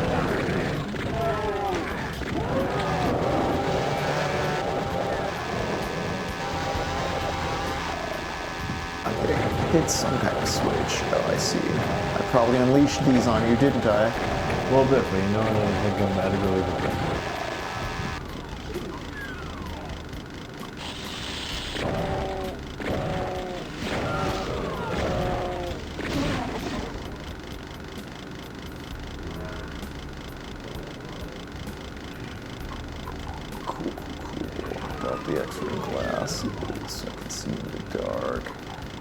You said the chainsaw was over by the blue key. There's the blue key over... No, that's shotgun ammo. It's over here, right? Yeah, there's the chainsaw. Cool. Yeah. Alright, now I'm going back to... Yeah, okay, cool. I'm in the dark area with the night vision goggles so I can see everything clear as day. Oh, damn it. Yellow. You seem to be on a good path. You're on a part of the map I have yet to be at. Yeah, that door to your left. Oh, cool. Okay. Hunt for the yellow key card.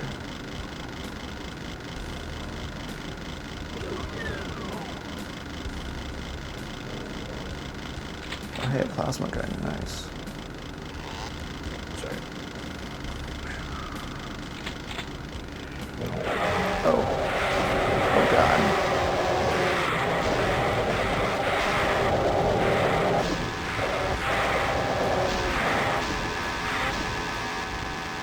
Handled that pretty well. Yeah. Yeah. No yellow key around here. Nothing yet.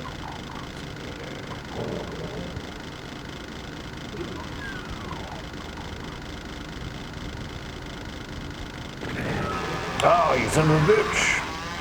That was this way. Yeah,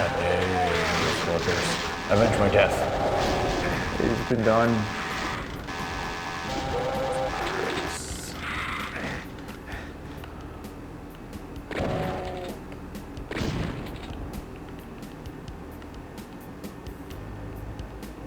Where's the red key?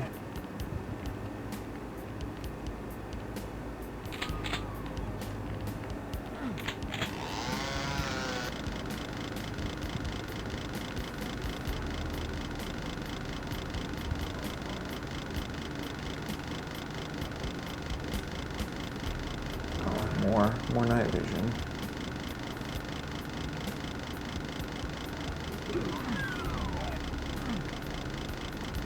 Where is the yellow key?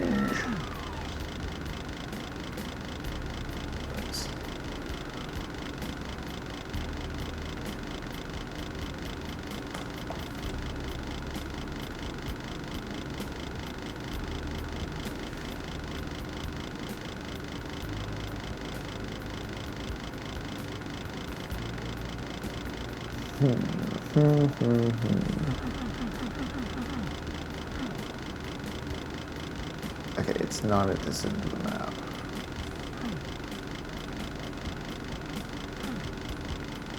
It's not over here.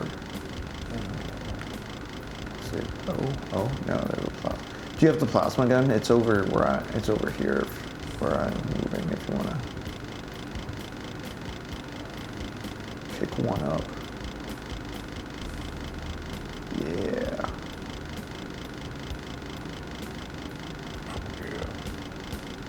Right in there. There you go. Hell yeah.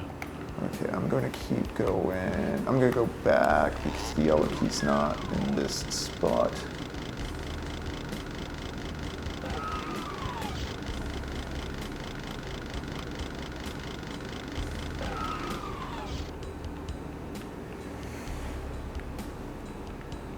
But maybe somewhere.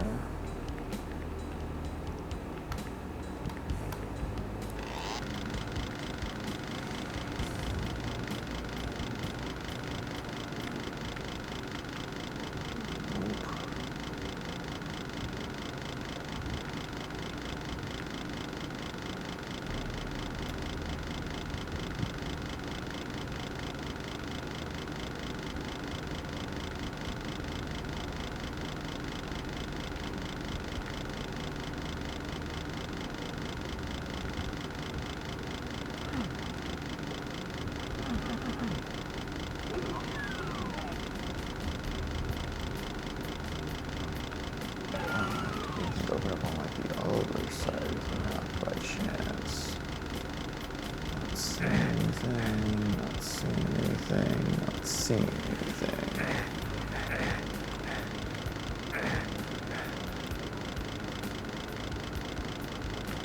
No other doors. Alright.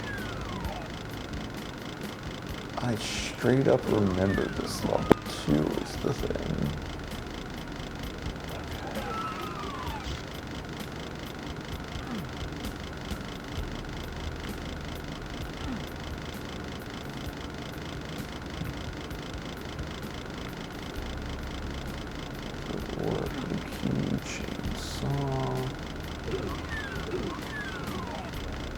Yeah, I hit this switch early over there. I don't know what I opened with it, if anything.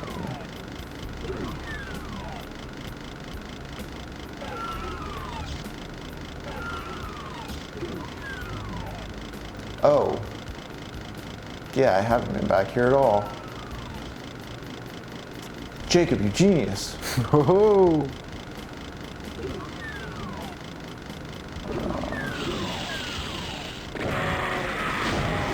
Another end door. The exit.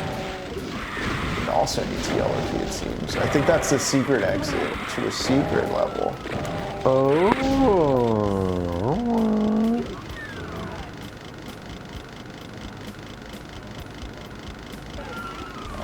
Okay, we got all the stuff in here. Did we?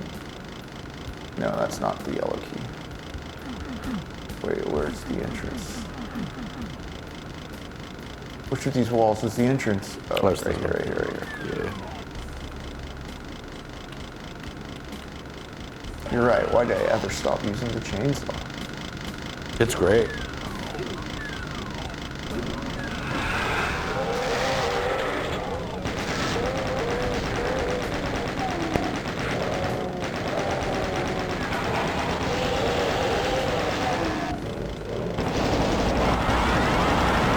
Oh, found the yellow key. Which exit do I take? Secret exit. Okay. We will do the secret exit. Which I think is... Oh.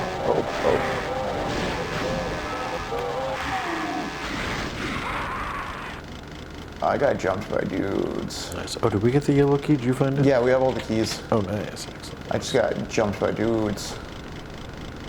So we have everything we need to exit. Oh, no! I just got killed. Sad. It's doing so well. Now I'm dead. Anything back here? No. Yeah, that's the vanilla exit. Oh crap, that's the pinkies.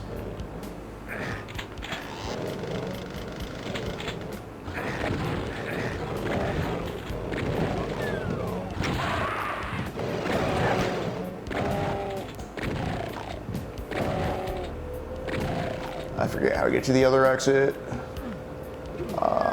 Oh wait, no, you go all the way down here. Then you go in here. Chainsaw, shotgun. You go this way. Oh yeah, and there's a lot of dudes. Holy crap, there's a lot of dudes. I like a lot of dudes. Do some chainsaw.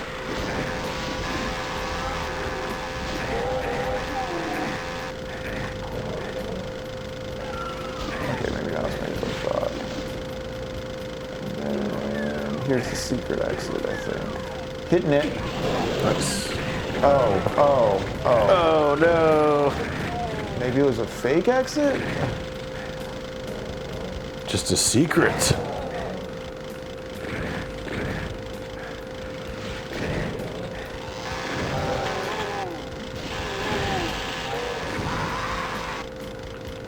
Actually, though, there's a bunch of goodies down there I want now.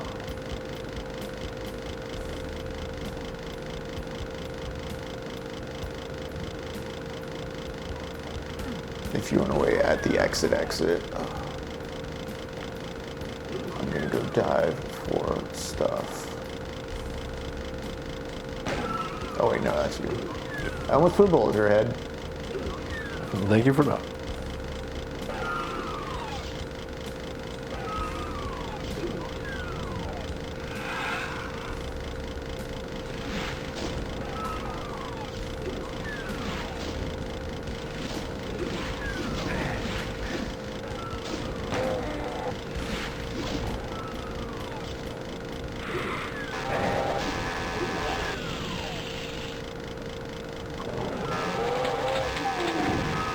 Yeah, demon, take that.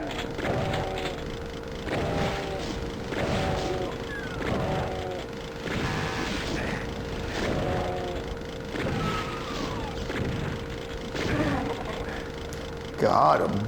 Nice.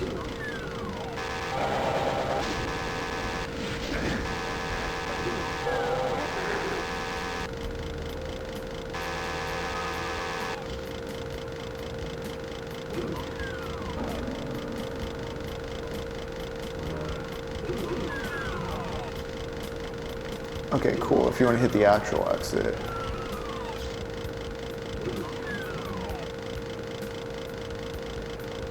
Or actually, is there stuff over there? Like, how do we get to there? Well, the exit's back this way. No.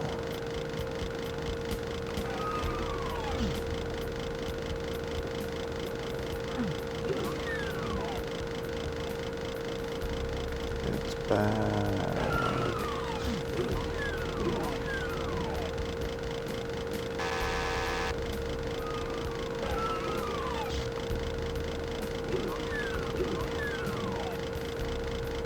Okay. It's back this way. Exits this way. I suppose I should pick up a chainsaw on my way out. Yeah. Yeah, okay. Chainsaws over here. Okay. Alright, we're all chainsawed, chucked up. Woo! Boom. Halls of the Damned completed. Not bad.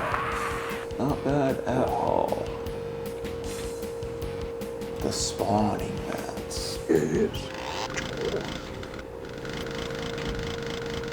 Alright. It is 9:27. I'm feeling the need for a stretch, in all honesty. Yeah, I think I'm also down for that. My hands could definitely use it.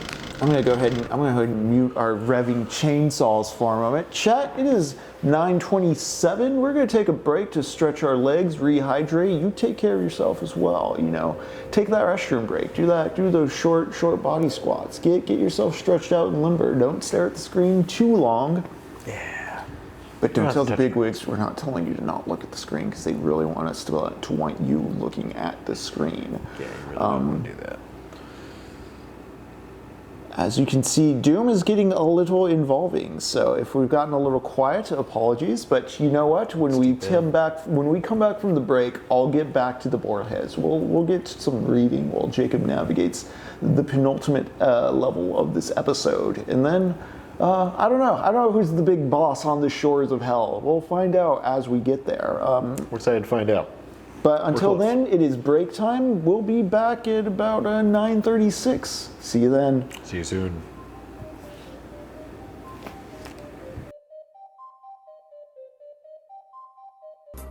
And back we are. Hello and welcome back to Techno Poverty. I'm Henry. I'm Jacob. And we are navigating episode 2 of The Ultimate Doom. Knee deep in the Dead's the first episode. Episode 2 is The Shores of Hell.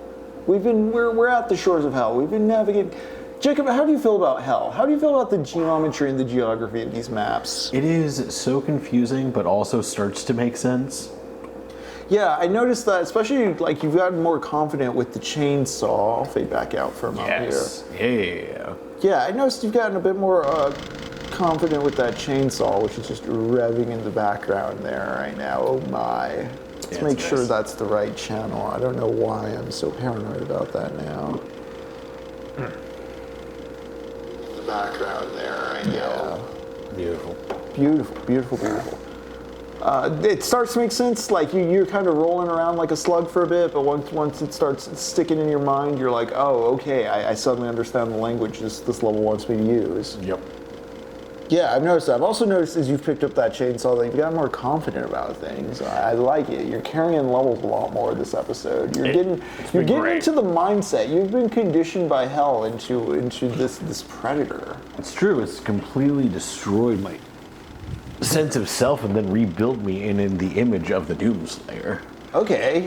You know? Yeah, you understand you can manage hordes now. You've taken on the fleshy conflict of just torment and hell and all that. Yeah. Sorry, Barton's going to be humping her koala. That is the effective power fantasy of Doom, is it does start off just, yeah. Much like the koala is Barney's hump toy. Providing her the power fantasy and the release and the pleasure and the play. Doom is confusing enough to make you discern what it's saying. It's not trying to confuse you, it wants to have fun with you. Good Doom maps and levels tend to be those weird abstract mazes that start to click the more you dive into them. They're like Rubik's Cubes. You start rolling around in them and eventually patterns start to form. Yeah. I think Evan in the chat earlier was talking about a Daggerfall type Doom, and yes, there are WADs out there that definitely do the roguelike element to randomize the levels. Yeah, it seems kind of a fun way to approach these. That's also why it's both interesting that Doom has as much of a story as it does, and that New Dooms insist on the story the way they do, because Doom as an engine is a puzzle apparatus. It's a, hey, you solved this board, I made it. There's the same basic, video game technique of key cards and doors. I'm just gonna punch Pinky. Alright, never gonna punch shit, Pinky. Yeah, there's enemy placement there. Let me turn this up a bit on our end so I can hear that xylophone going. I guess I will participate in the fray. Oh, Barney, come on. I don't know why you must insist on humping this thing on top of this pillow.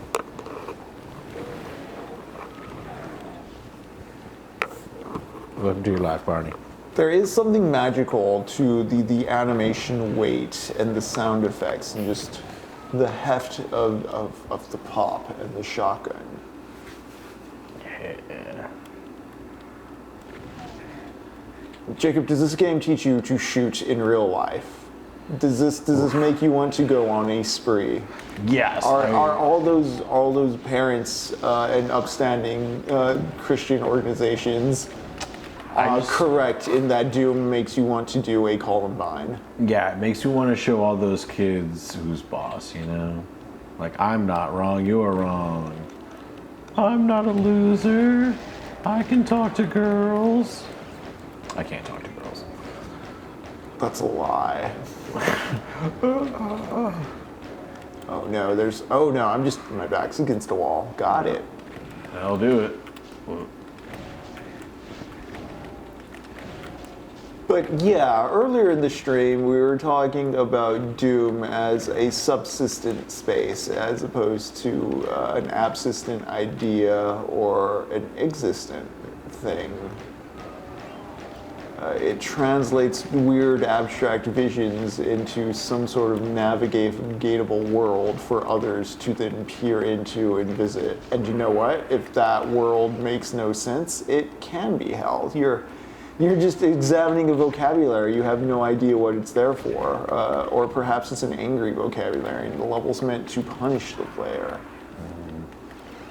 Or maybe you find someone who's really good at making Doom levels and they're just a great conversationalist. Right.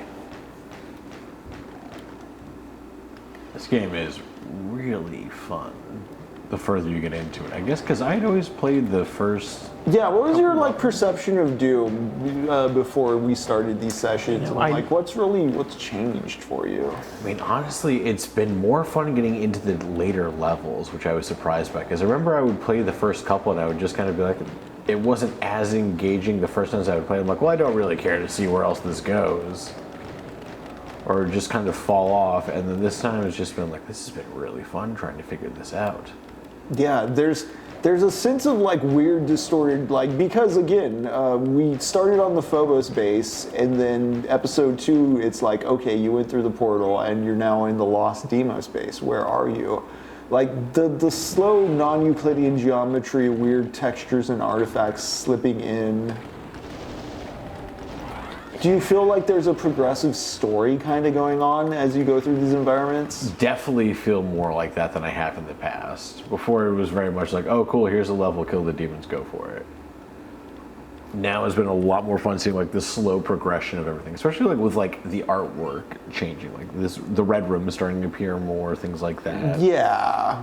We had those weird flesh spine walls appearing every now and then, 2 levels ago. I'm really liking the combination of the gross, what is this?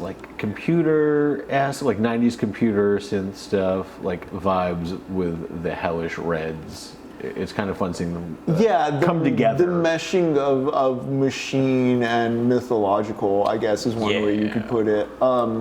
You are bringing to mind, we watched Naked Lunch on the Discord this weekend. Shout out to the Techno Poverty Discord. If you jump on our Patreon or our Ko-fi, you can see how to access it. We screen movies semi-regularly. We screened David Cronenberg's Naked Lunch this past weekend, which was part of the Umarangi generation stuff we were doing, but I think it lends itself to Doom well as well. Naked Lunch was kind of science fiction in its own right, proto-cyberpunk, a huge influence on Neuromancer, who William Gibson wrote the intro to this Borges book I have here on the desk. All kinds of interrelated stuff going, but I want to bring up the Naked Lunch movie because so much of that movie has to deal with typewriters that turn into bugs that then are kind of vocalizing the inner id of Burroughs' character. The typewriter turns into a bug and it tells him to put bug powder on its lips, which is its asshole. Yeah. And the typewriter, is this drugged up, cocaine asshole-filled bug. And it's telling Burroughs to type on him, and it's saying, I'm going to dictate what you're going to say. You like homosexuality. You like the company of men. It's very much a man trying to distance himself from his creative side, and he tries to externalize it by visualizing the machines around him as forcing him to do the things, rather than that being something maybe him being within a decision. Him. Yeah. He's anxious about his own sexuality. This is very much a tortured part of the character throughout the movie, and it manifests in the ways he tries to create and how that brings up uncomfortable thoughts about his own homosexuality.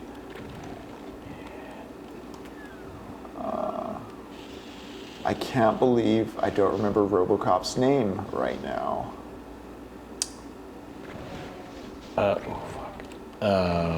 Actor Peter Yeah, is it Peter Weller? Weller?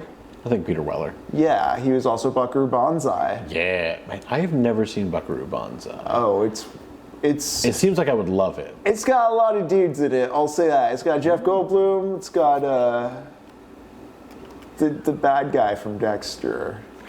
Oh, That's shit, me. sorry. That's me. Hell has confused you. It has turned you on me, my brother. Yes, I must murder all. I've become the demon machine that I fought so hard to not become. But yeah, in the same way that Doom is about machines summoning hell, there's that question of like, well, is hell real? Or is it just like, are we just creating the Torment Nexus from the hit sci-fi novel, Do Not Create the Torment Nexus? So good.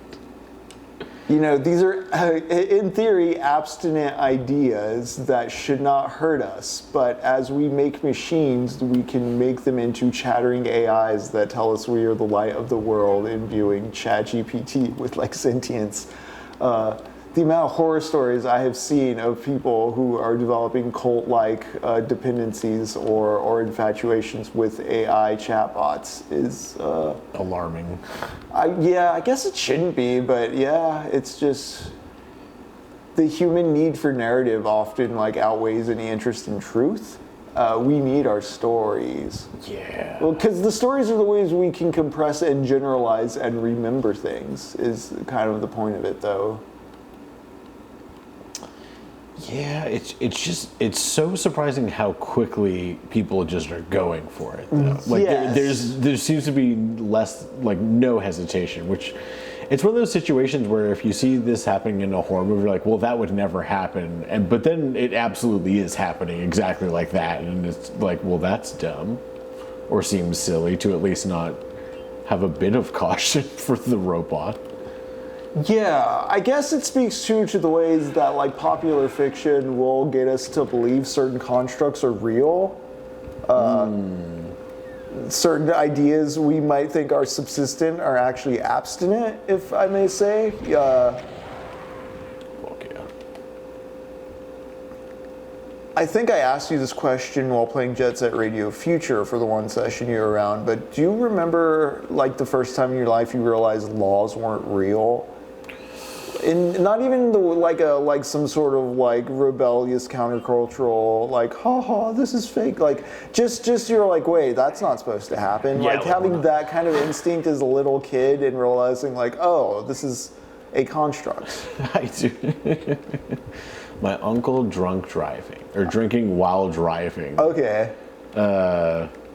Just a Budweiser chilling, doing his own thing, and it was like, that's like you can't do that. But like here he is, like doing that. This shouldn't be the case. But it's insistent on being existent. Yeah.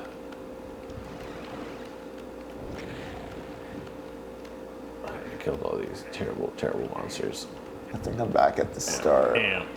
I found a bunch of key doors, but I haven't found any keys. I see the yellow key on a pedestal, but I don't know how to lower it. Yeah, same. I was trying to figure it out. Man, this really makes me want to like build a Doom level though. Like, Yeah, maybe mess around with Doom Builder. mm-hmm. Many developers started that way. There are many people who still exclusively just do Doom stuff, you know? I mean, honestly, respect. Because, like, it's versatile what Yeah. you can do with this shit. It's incredible. I definitely implore anyone watching to check out the Kako Awards. They're the organization that awards WADs, various types of things. I think on an annual basis, pretty regularly. The Kako Awards, like Kako Demon. Oh, yeah. Like, we should definitely... I've been looking into them as a resource for considering WADs. Get everything in here. Oh, it looks like there's a switch. Okay, found a switch over here. Led me to a new area with Kako Demons. Oh, found the blue key card. Nice.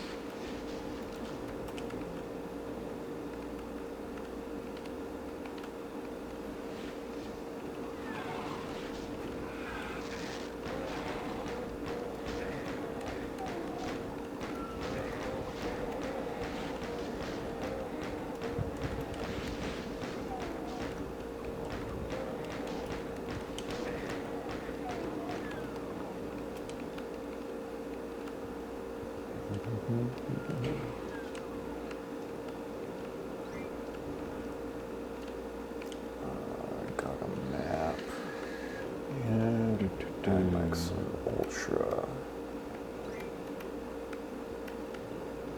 I just got a lot pissed on it. Okay.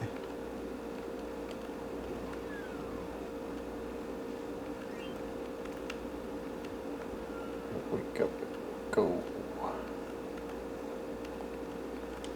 I forget where I saw the blue door.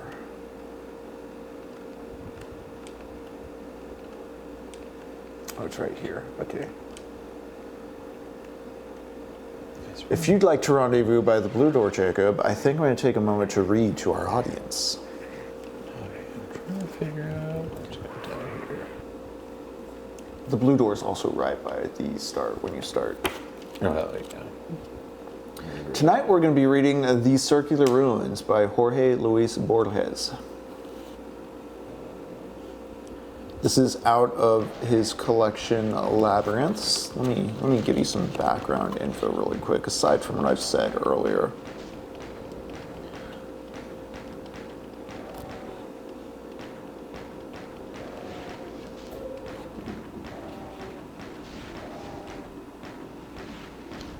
All right, so this was originally published in 1962, and I believe that was the English publication date. Some of these may have been written earlier in Spanish. Borges was a great translator. He translated a lot of books into Spanish, and he translated a lot of his stuff into other languages as well. He was a big linguist guy. You'll notice that as you look through his works. You know, libraries, books, the semantics, the ways language doesn't add up logically, things like that.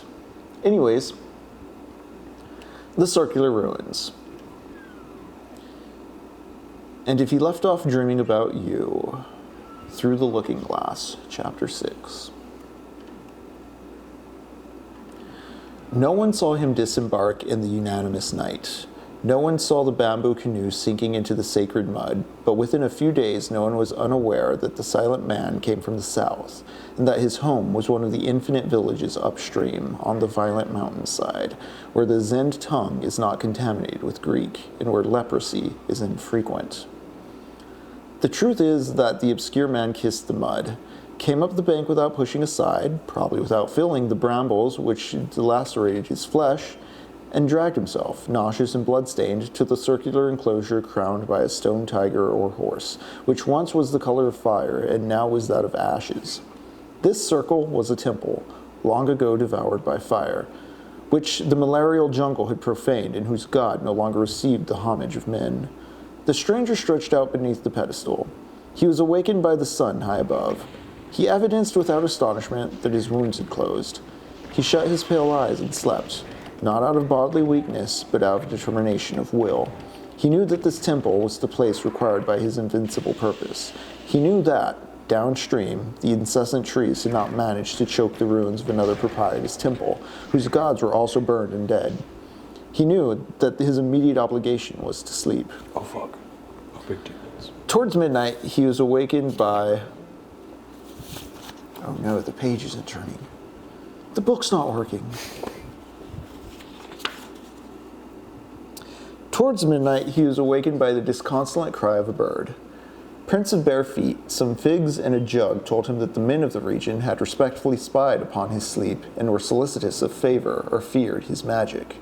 He felt the cheer of fear and sought out a burial niche into the dilapidated wall and covered himself with some unknown leaves. The purpose which guided him was not impossible, though it was supernatural. He wanted to dream a man. He wanted to dream him with a minute integrity and insert him into reality. This magical project had exhausted the entire content of his soul. If someone had asked him on his own name or any trait of his previous life, he would not have been able to answer. The uninhabited and broken temple suited him, for it was a minimum of visible world. The nearness of the peasants also suited him, for they would see his frugal necessities were supplied. The rice and fruit of their tribute were sufficient sustenance for his body, consecrated to the sole task of sleeping and dreaming. At first, his dreams were chaotic. Somewhat later, They were of a dialectical nature. The stranger dreamt that he was in the center of a circular amphitheater, which was in some way was the burned temple. Clouds of silent students filled the gratings. The faces of the last ones hung many centuries away and at a cosmic height, but were entirely clear and precise. The man was lecturing to them on anatomy, cosmography, magic. The countenances listened with eagerness and strove to respond with understanding, as if they were divined the importance of examination which would redeem one of them from the state of vain appearance and interpolate him into the world of reality. The man, both in dreams and awake, considered his phantom's replies, was not deceived by impostors, divined a growing intelligence in certain perplexities. He sought a soul which would merit participation in the universe. After 9 or 10 nights, he comprehended with some bitterness that he could expect nothing of those students who passively accepted his doctrines, but that he could of those who, at times, would venture a reasonable contradiction. The former, though worthy of love and affection, could not rise to the state of the individuals. The latter pre-existed somewhat more. One afternoon, now his afternoons too were tributaries of sleep, now he remained awake only for a couple of hours at dawn, he dismissed the vast illusory college forever and kept one single student. He was a silent boy, sallow, sometimes obstinate, with sharp features which reproduced those of the dreamer. He was not long disconcerted by his companion's sudden elimination. His progress, after a few special lessons, astounded his teacher. Nevertheless, catastrophe ensued. The man emerged from sleep one day as if from a vicious desert, looked at the vain light of afternoon, which at first he confused with that of dawn, and understood that he had not really dreamt. All that night and all that day, the intolerable lucidity of insomnia weighed upon him. He tried to explore the jungle, to exhaust himself. Amidst the hemlocks, he was scarcely able to manage a few snatches of feeble sleep, fleetingly mottled with some rudimentary visions which were useless. He tried to convoke the college, and had scarcely uttered a few brief words of exhortation, when it became deformed and was extinguished. In his almost perpetual sleeplessness, his old eyes burned with tears of anger. He comprehended that the effort to mold the incoherent and vertiginous matter dreams are made of was the most arduous task a man could undertake, though he might penetrate all of enigmas of the upper and lower orders, much more arduous than weaving a rope of sand or coining a faceless wind. He comprehended that initial failure was inevitable. He swore he would forget the enormous hallucination which had misled him at first, and he sought another method. Before putting it into effect, he dedicated a month to replenishing the powers his delirium had wasted. He abandoned any premeditation of dreaming and, almost at once, was able to sleep for a considerable part of the day. The few times he dreamt during this period, he did not take notice of the dreams. To take up his task again, he waited until the moon's disk was perfect. Then, in the afternoon, he purified himself in the waters of the river, worshipped the planetary gods, uttered the lawful syllables of a powerful name, and slept. Almost immediately, he dreamt of a beating heart.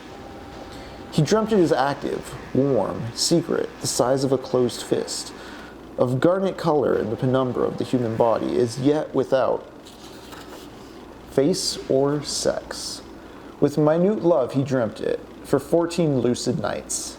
Each night he perceived it with a greater clarity. He did not touch it, but limited himself to witnessing it, observing it, perhaps correcting it with his eyes. He perceived it, lived it, from many distances and many angles. On the 14th night, he touched the pulmonary artery with his finger, and then the whole heart, inside and out. The examination satisfied him. Deliberately, he did not dream for a night. Then he took the heart again, invoked the name of a planet, and set about to envision another of the principal organs. Within a year, he reached the skeleton, the eyelids. The innumerable hair was perhaps the most difficult task. He dreamt a complete man, a youth, but this youth could not rise, nor did he speak, nor could open his eyes. Night after night, the man dreamt him as sleep. In the Gnostic cosmogonies, the demiurge need and mold a red atom who cannot stand alone. As unskillful and crude and elementary as this atom of dust was the atom of dreams fabricated by the magician's nights of effort.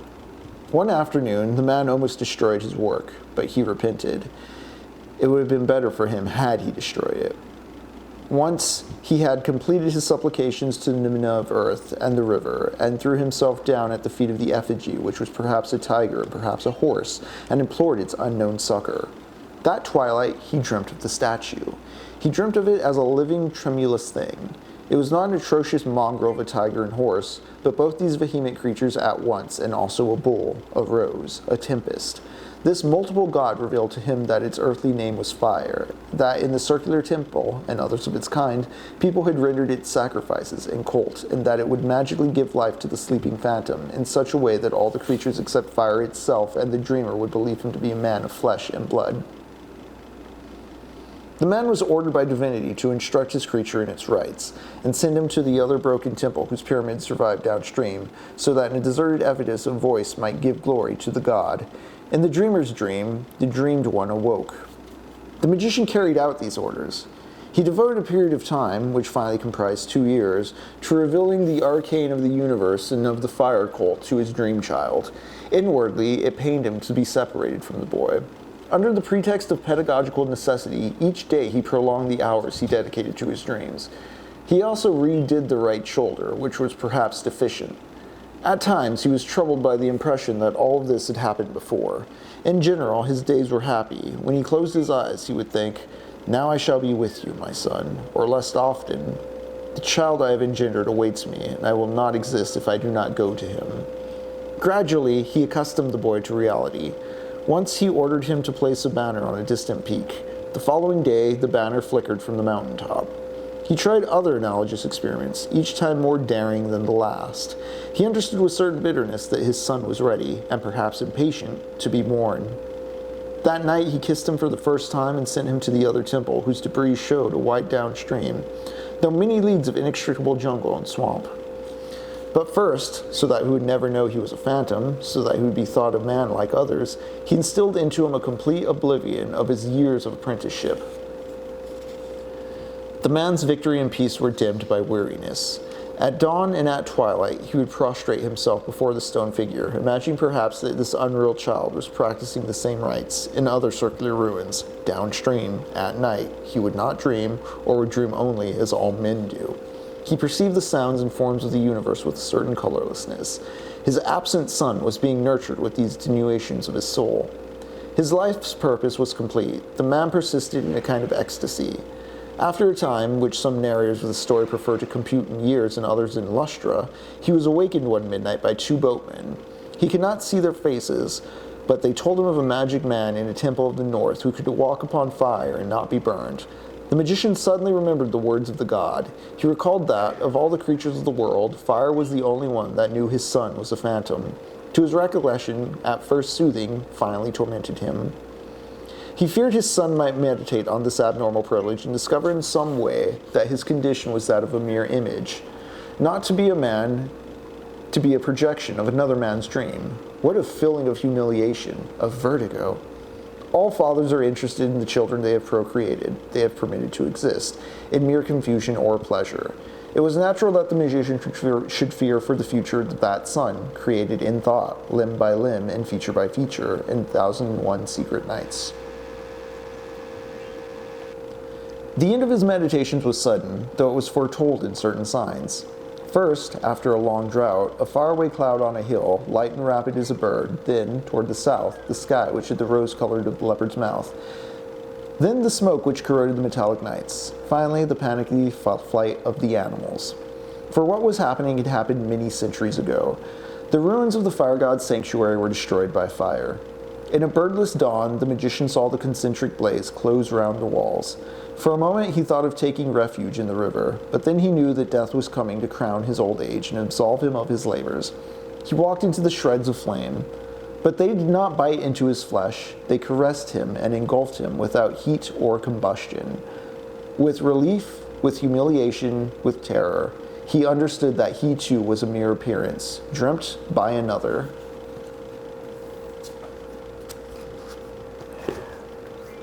Jacob, how did I die?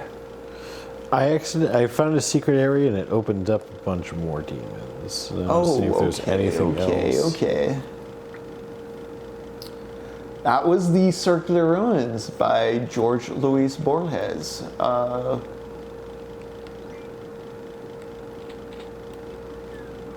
a story about a man who dreamed another man, only to discover that he himself was a dreamed up condition. Jacob, growing up, did you or any kids you know have parents that were very strong on being like, you're going to do X, Y, and Z as you grow up?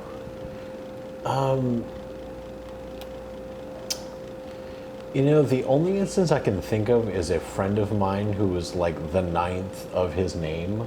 Found the yellow key. The 9th of his name? Damn. Yeah. No doxing on stream, but like, where was he from, or what was, like, don't say the name, of course, no, but like, what was the nationality, if I may ask? I want to say French, I believe. Interesting. Did they have like a huge family lineage tree thing going? I believe so. I didn't dig too deep, but it was definitely a big point of. A big joke was just like, so what happens if you don't name your first child the same thing? Is like, that will never happen. It's like, literally, my family will destroy right me. Behind you, just to let you know, or will you drop down? Okay. Does he have a kid with his name now? Do you know? I believe so. Wild. No matter what, I don't know, and it's very interesting. And I knew another one, and there was another kid in my class who was like the 4th of his name. And both great names too. I mean, they sound real official and fancy when you have a number at the end of it. I was almost the 3rd of my name, I think. I am a Henry Jr. Oh, nice, yeah. I would have been... I never really was called a junior. It's not like on birth certificate or anything, though. Right. I'm just the second one, so, Yeah. Yeah, my dad is junior. I guess my brother is 3rd. Yeah, I would have been the 4th. And, kind of glad I didn't. It's, but what's in a name, truly? Yeah, the construct of it, the idea of an image. What do you want your kid to be? Yeah. I remember that being a big staple of 90s media in terms of like rebelling against like status quo-esque manifestations. Don't work at the factory. Yeah. All the stuff that we shouldn't do. And then we're like, guys, we need people to work at the factories. There's no factory workers. Right. We have... That's the thing now. We have this liberal capitulation towards like, okay, yeah, but we're gonna do factory work back here. As like we were for like 30 years, 3 decades, the wholesale pitch of the American dream was like, you don't have to do that. We're all getting email jobs. Yeah. And it was like, no, actually, guys, we need this stuff. I don't think that was a feasible or realistic dream either, but the understanding or misunderstanding of how culture reacts to narratives is interesting to me, because I think there's a lot of politicians right now who don't recognize, or they've been away from the underclass for too long. They don't recognize what's going on. I can definitely... I think I share that sentiment.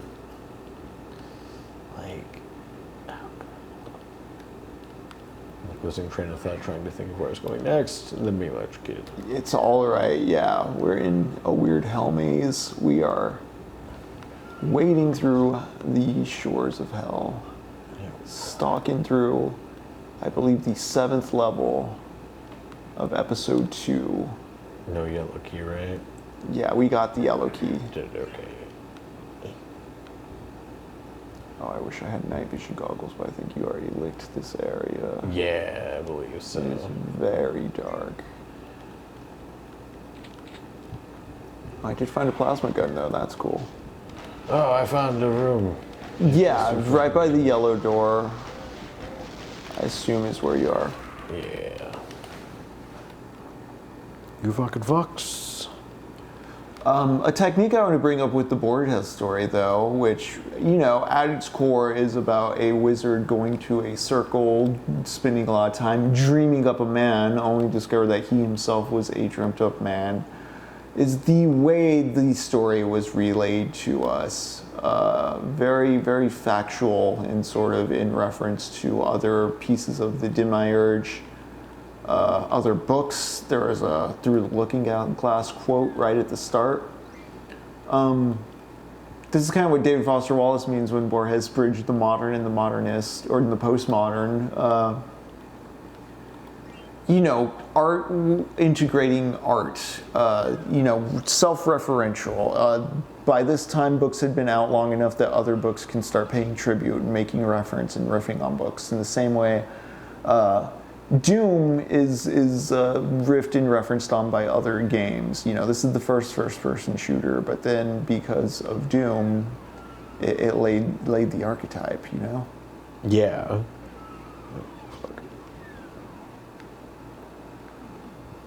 The echo of image. Oh, here's some demons.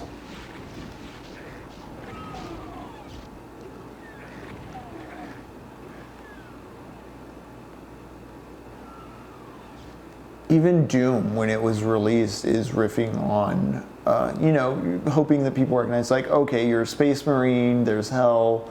It's an amalgamation of sort of like the action movies of Arnold and James Cameron at the time, with the whole aliens and Mars and Total Recall of it all. Found the red key card. I think we're good to go. Yeah, it was in here. Hell yeah. Yep, that's where I got murdered. Where's that red door? I know we saw that red door.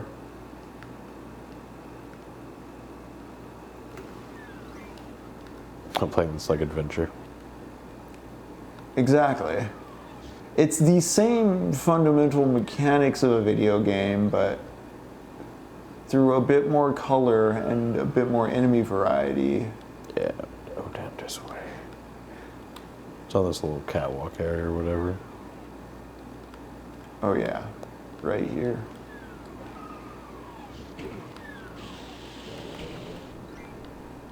Oh, behind us.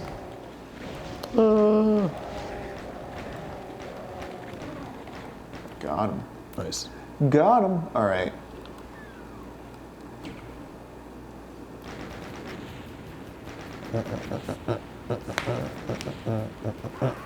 Wait, did we get the Shores of Hell trophy? Yeah. We still have the Tower of Babel to clear, though. All right, we have arrived. Jacob, arm up. Do you know what this is? Do you know where we are? This is the end of the episode. This is the end of the episode? Do you know what happens at the end of the episode? I do not. Pick an exit. We're in a big circle. We're in a big circular ruin. Of course, you'll want to avoid the splash damage of those guys.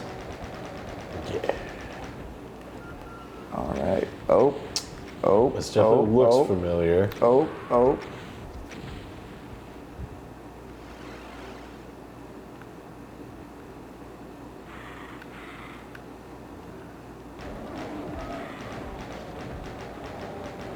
Yeah, you should hear a big stompy boy. I don't think you saw what happened to me. That's probably best for your. Okay, actually, that's bad.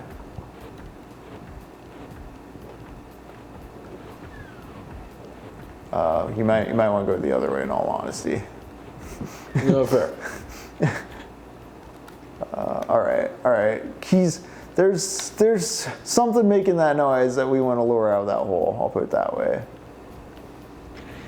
Oh, there we go. Yep. The Tower of Babel's guarded by the cyber demon, so we have to kill the cyber demon. It's my AI girlfriend. Jacob, welcome to the first boss of Doom. I guess the dual Hell Knights count as a first boss, but because they're the end of the other episode. But this is a big guy. Yeah, this dude's huge. This dude's big, and he has a bunch of rockets and explosives, and he wants to hurt us. Where is he? I honestly think that's fucking rude of him. You want a pro tip? Yeah. You shoot the cyber demon until it dies. Damn. I think that's a solid tip. An immortal tip. All right. Where are you at, boy? There you at. Okay, let's see if we can.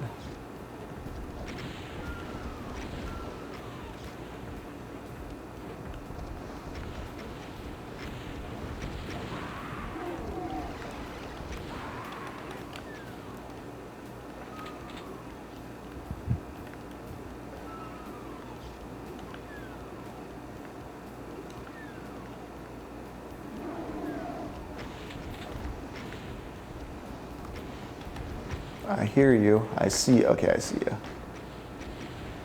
Keep him distracted. I just need some more ammo. There's a perma launcher in one of the exit rooms. One of the exit rooms. There's like, you know how the start has the 4 rooms. Yeah. Closed on me.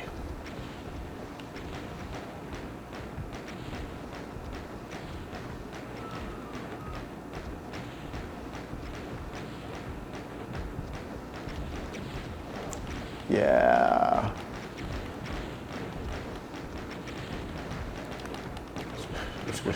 Oops, all pistols. Oops, all pistols.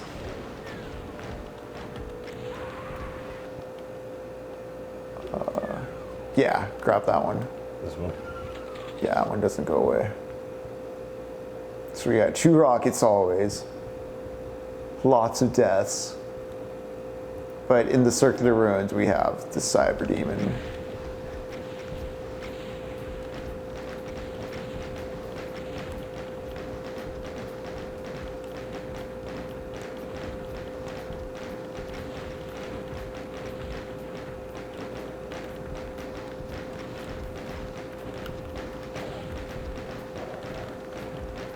Shoot him in the ass. Shoot him in his ass. I'm gonna punch him in his ass. I'm about to be. That sculpted butt. This was one of the bigger models. Of course, he's one of the bigger guys. Of course, he's gonna have a bigger model, but you get what I'm saying. Yeah. There's a lot of detail in that ass curvature is what I'm saying. Dummy thick. Dummy thick cyber demon, the temptations of hell, you know?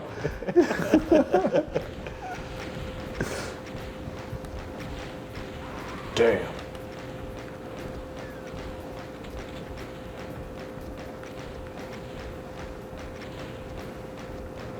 Dummy Did we find any BFGs this sesh? I don't think so. That might just be hidden in episode 3 then.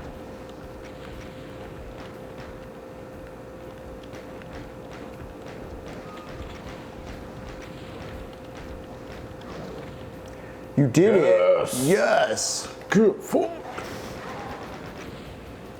You got 100% of the kills. Dang, we hoarded those items though. Dude, that's funny. Hell yeah.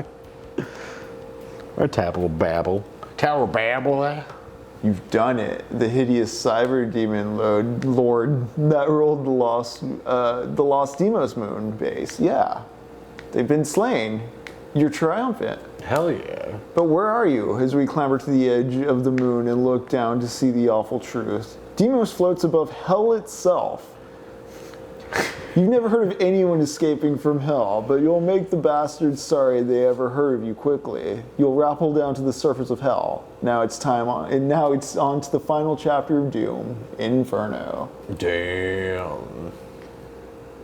We're gonna end it here for tonight, but we did it. Now we're in hell. Dude, you did that. Yeah, you killed that cyber demon, you carried those levels while I was around with Borges early on. But This was fun.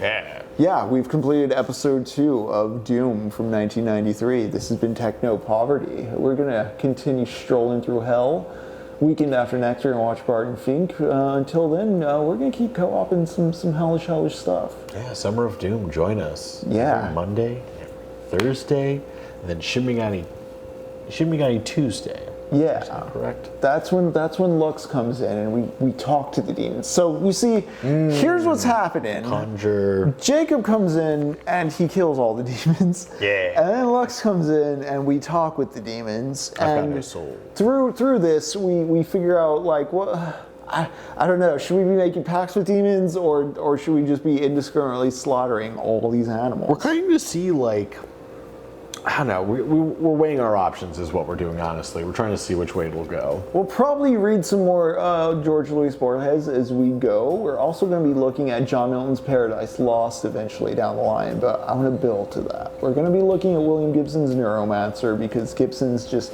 on the path of the beam with us. We've been reading Naked Lunch. Gibson was a big fan of Burroughs. There's some Gibson stuff in my Naked Lunch. There's some Gibson stuff in my Borges book here. William Gibson. I also have a copy of Dahlgren by Samuel Delany, which also has a foreword by William Gibson in it. So just, man gets around to writing a lot of forewords, it seems. But yeah, it's going to be a fun summer. We're going to keep boiling and roiling through hell. Until then, we'll see you. Well, I'll be back tomorrow. Until then, we'll see you around. This has been Techno Poverty. Y'all take care. Doom, doom, doom, doom. Doom, doom, doom, doom. We'll be seeing you in hell. Yeah, see you in hell, well. Heavens, no, hell yeah.